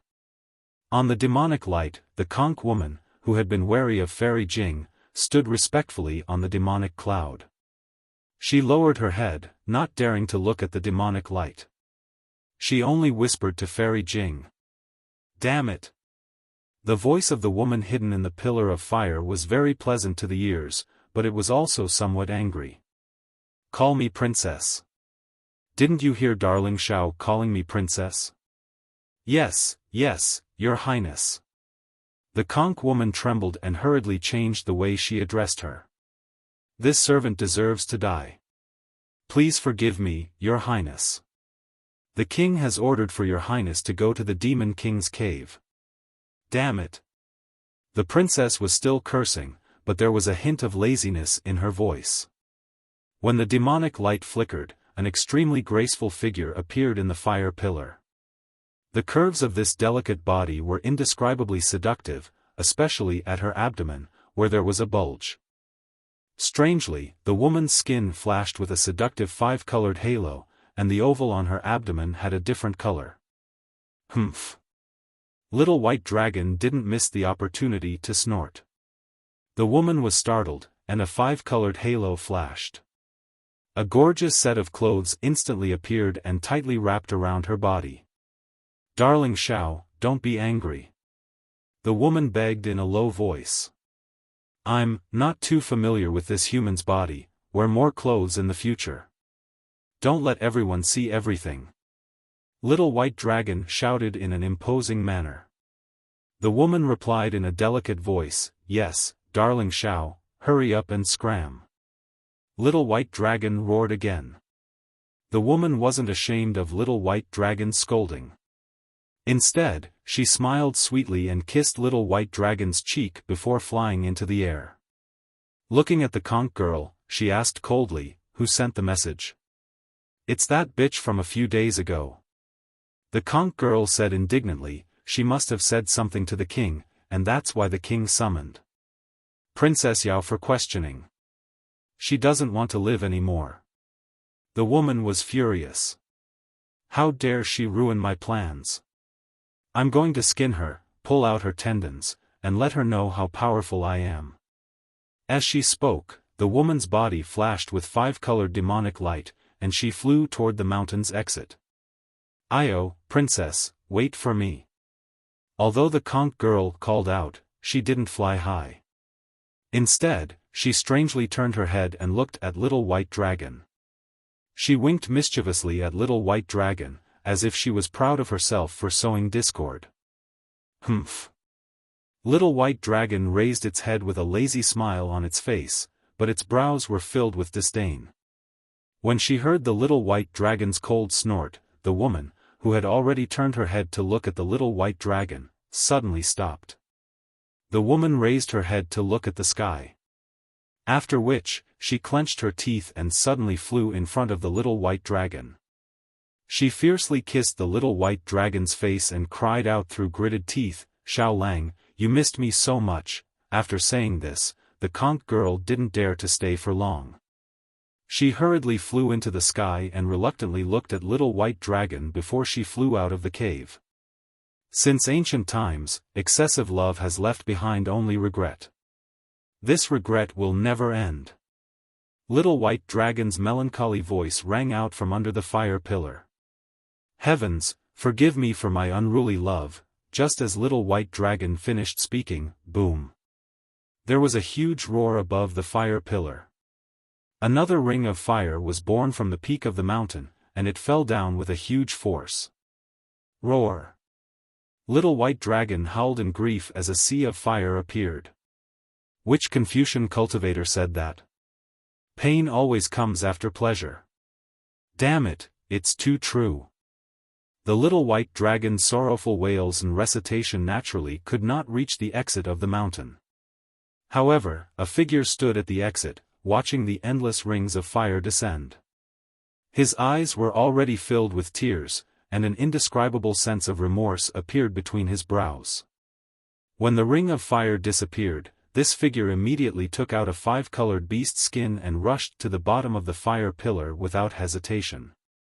This figure was Xiao Hua's acquaintance, but Little White Dragon didn't know who Fairy Jing was. Outside of the swamp where the Demon King's cave was located, the sky was covered with red clouds.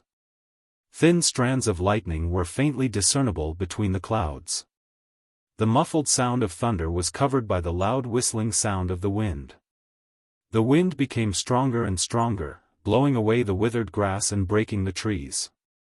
Even the gravel was blown into the air. It was truly a scene of flying sand and rolling stones. The clouds were low and lightning flashed. Crackle. Raindrops mixed with hail began to wreak havoc between heaven and earth. Ga. An eagle's cry came from the horizon. The red clouds that covered the horizon suddenly rolled. A golden-winged greatpeng that was several hundred meters in size spread its flashing lightning wings and revealed its figure in the clouds. This golden-winged greatpeng flapped its wings and a hurricane suddenly appeared. The dense red clouds were immediately blown away by the hurricane and a passage several li in size appeared in the clouds. Rumble. Several bolts of lightning fell and hit the back of the golden-winged greatpeng. Boom. Hundreds of demon characters rushed out from the back of the golden-winged greatpeng. They flickered with golden light and turned into a faint bird shape to block the lightning. Then, the lightning turned into threads of lightning that fell between the golden-winged greatpeng's wings. Woo! The golden-winged greatpeng flapped its wings again and crossed several li in an instant.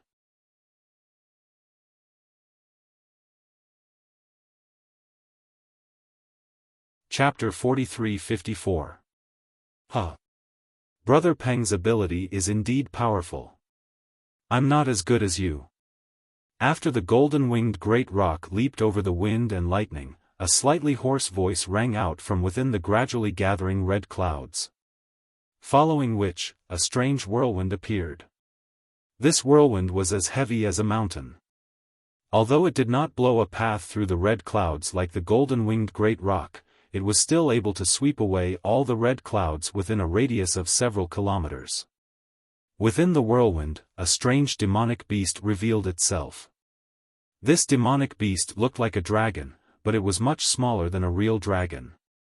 It was even a little short and fat. On the demonic beast's back was a pair of wings that did not belong to the dragon race. Below the wings was a particularly protruding abdomen. However, on the demonic beast's head was a single horn that was extremely similar to a dragon's.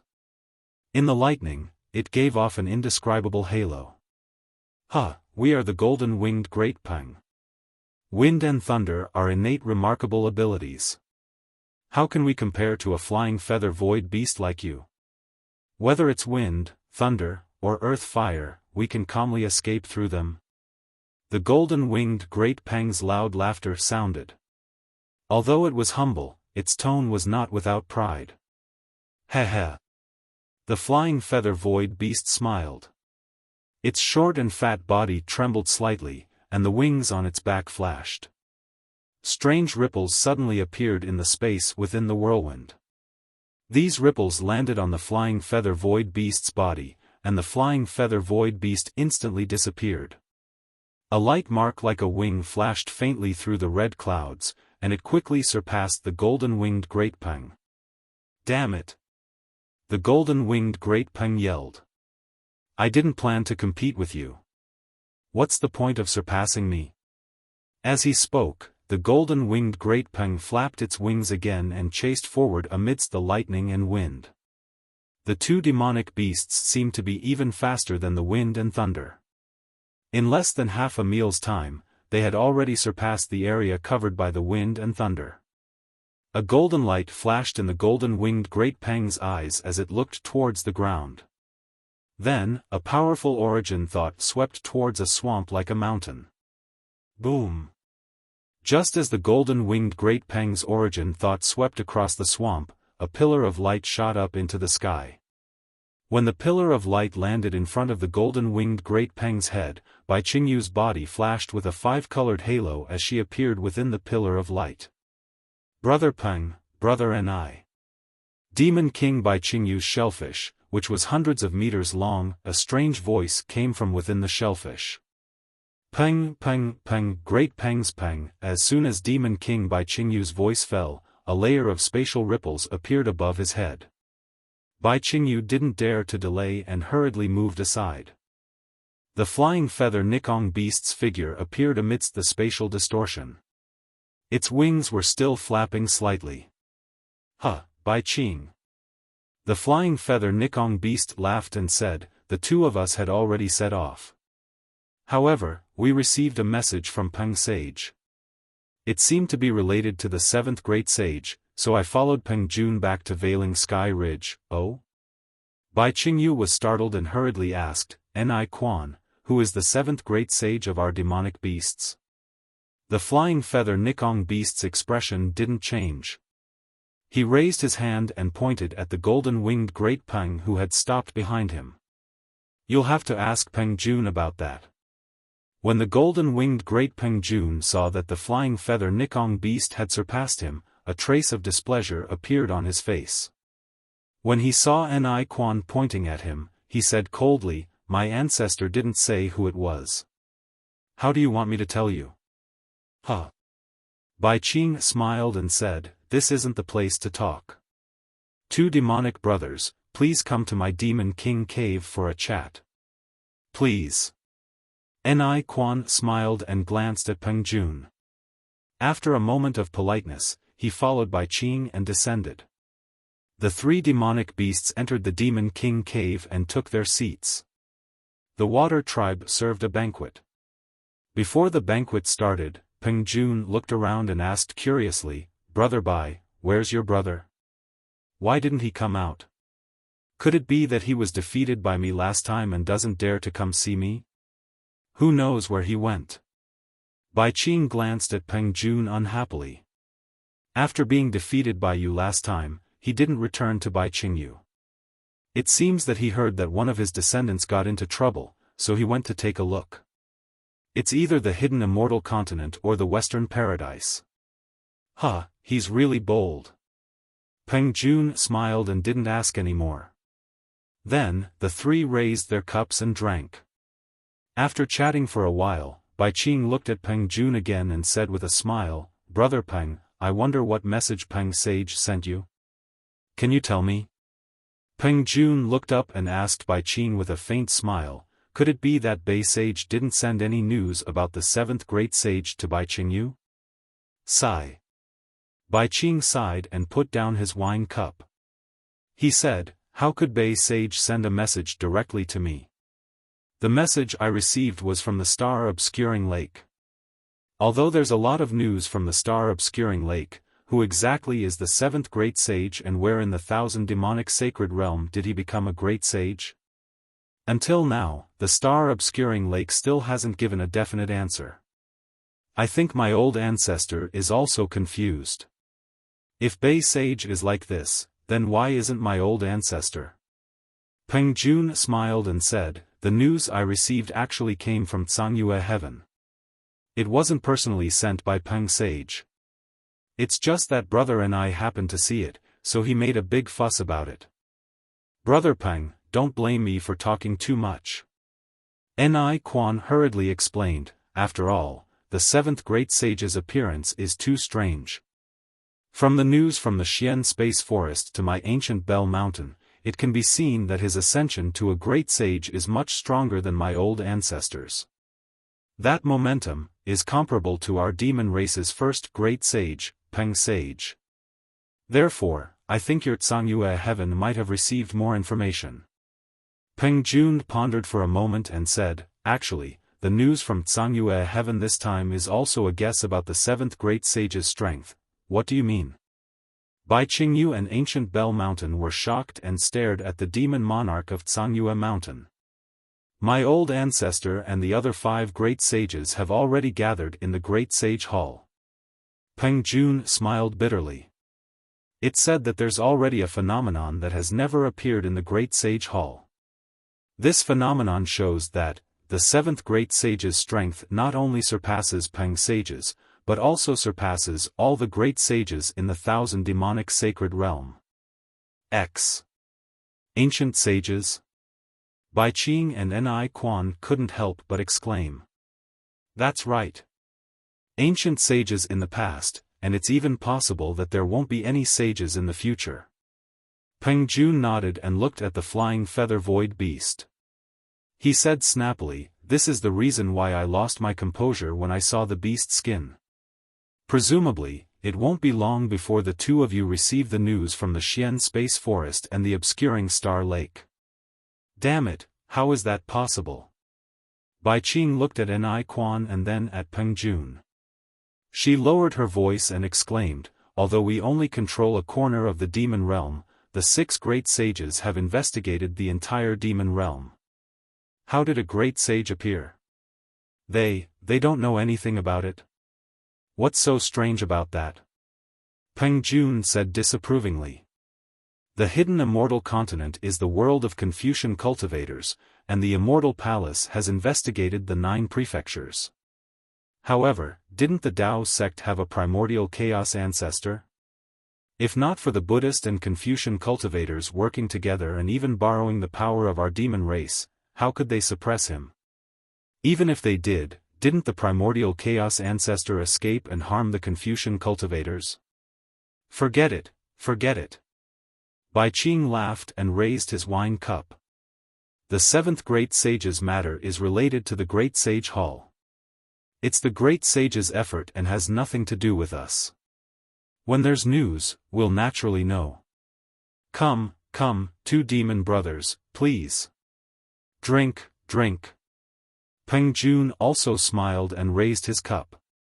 We'd better worry about our own matters and help the great sages take care of the trivial matters. Please. The 3 demon kings drank again, and then the women of the water tribe came to dance. After half an hour, Bai Qing waved his hand and the attendants left.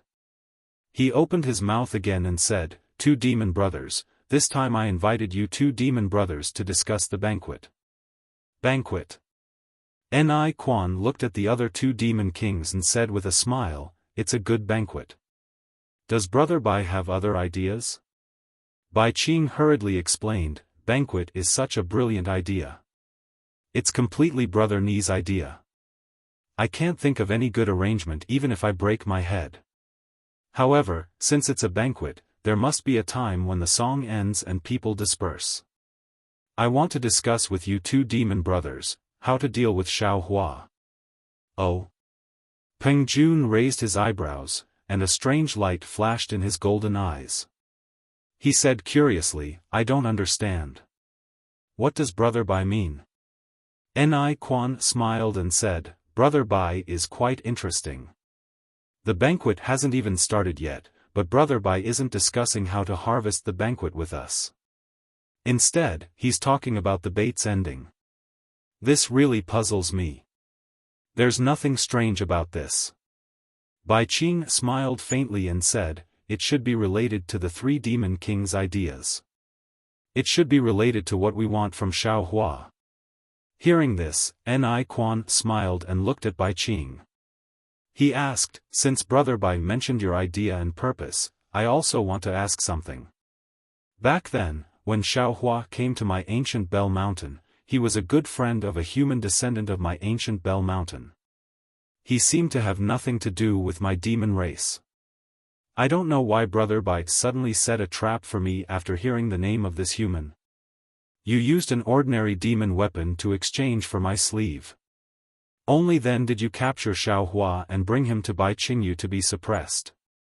Of course, I was very puzzled after that. I started to look for news of Xiao Hua everywhere. Only then did I find out that Xiao Hua was actually the Dragon Master conferred by the Dragon Island. Damn it, I was stunned at that time. When did you, Bai Qingyu, become so daring? You actually went against the Dragon Island? This question. I've been suppressing it in my heart for hundreds of years. I didn't dare to say it out loud. It seems like today is the time to reveal it. You're tuning into the Xiaofan's Wuxia Tales YouTube channel. Don't forget to subscribe and join us on this journey to catch the most captivating stories.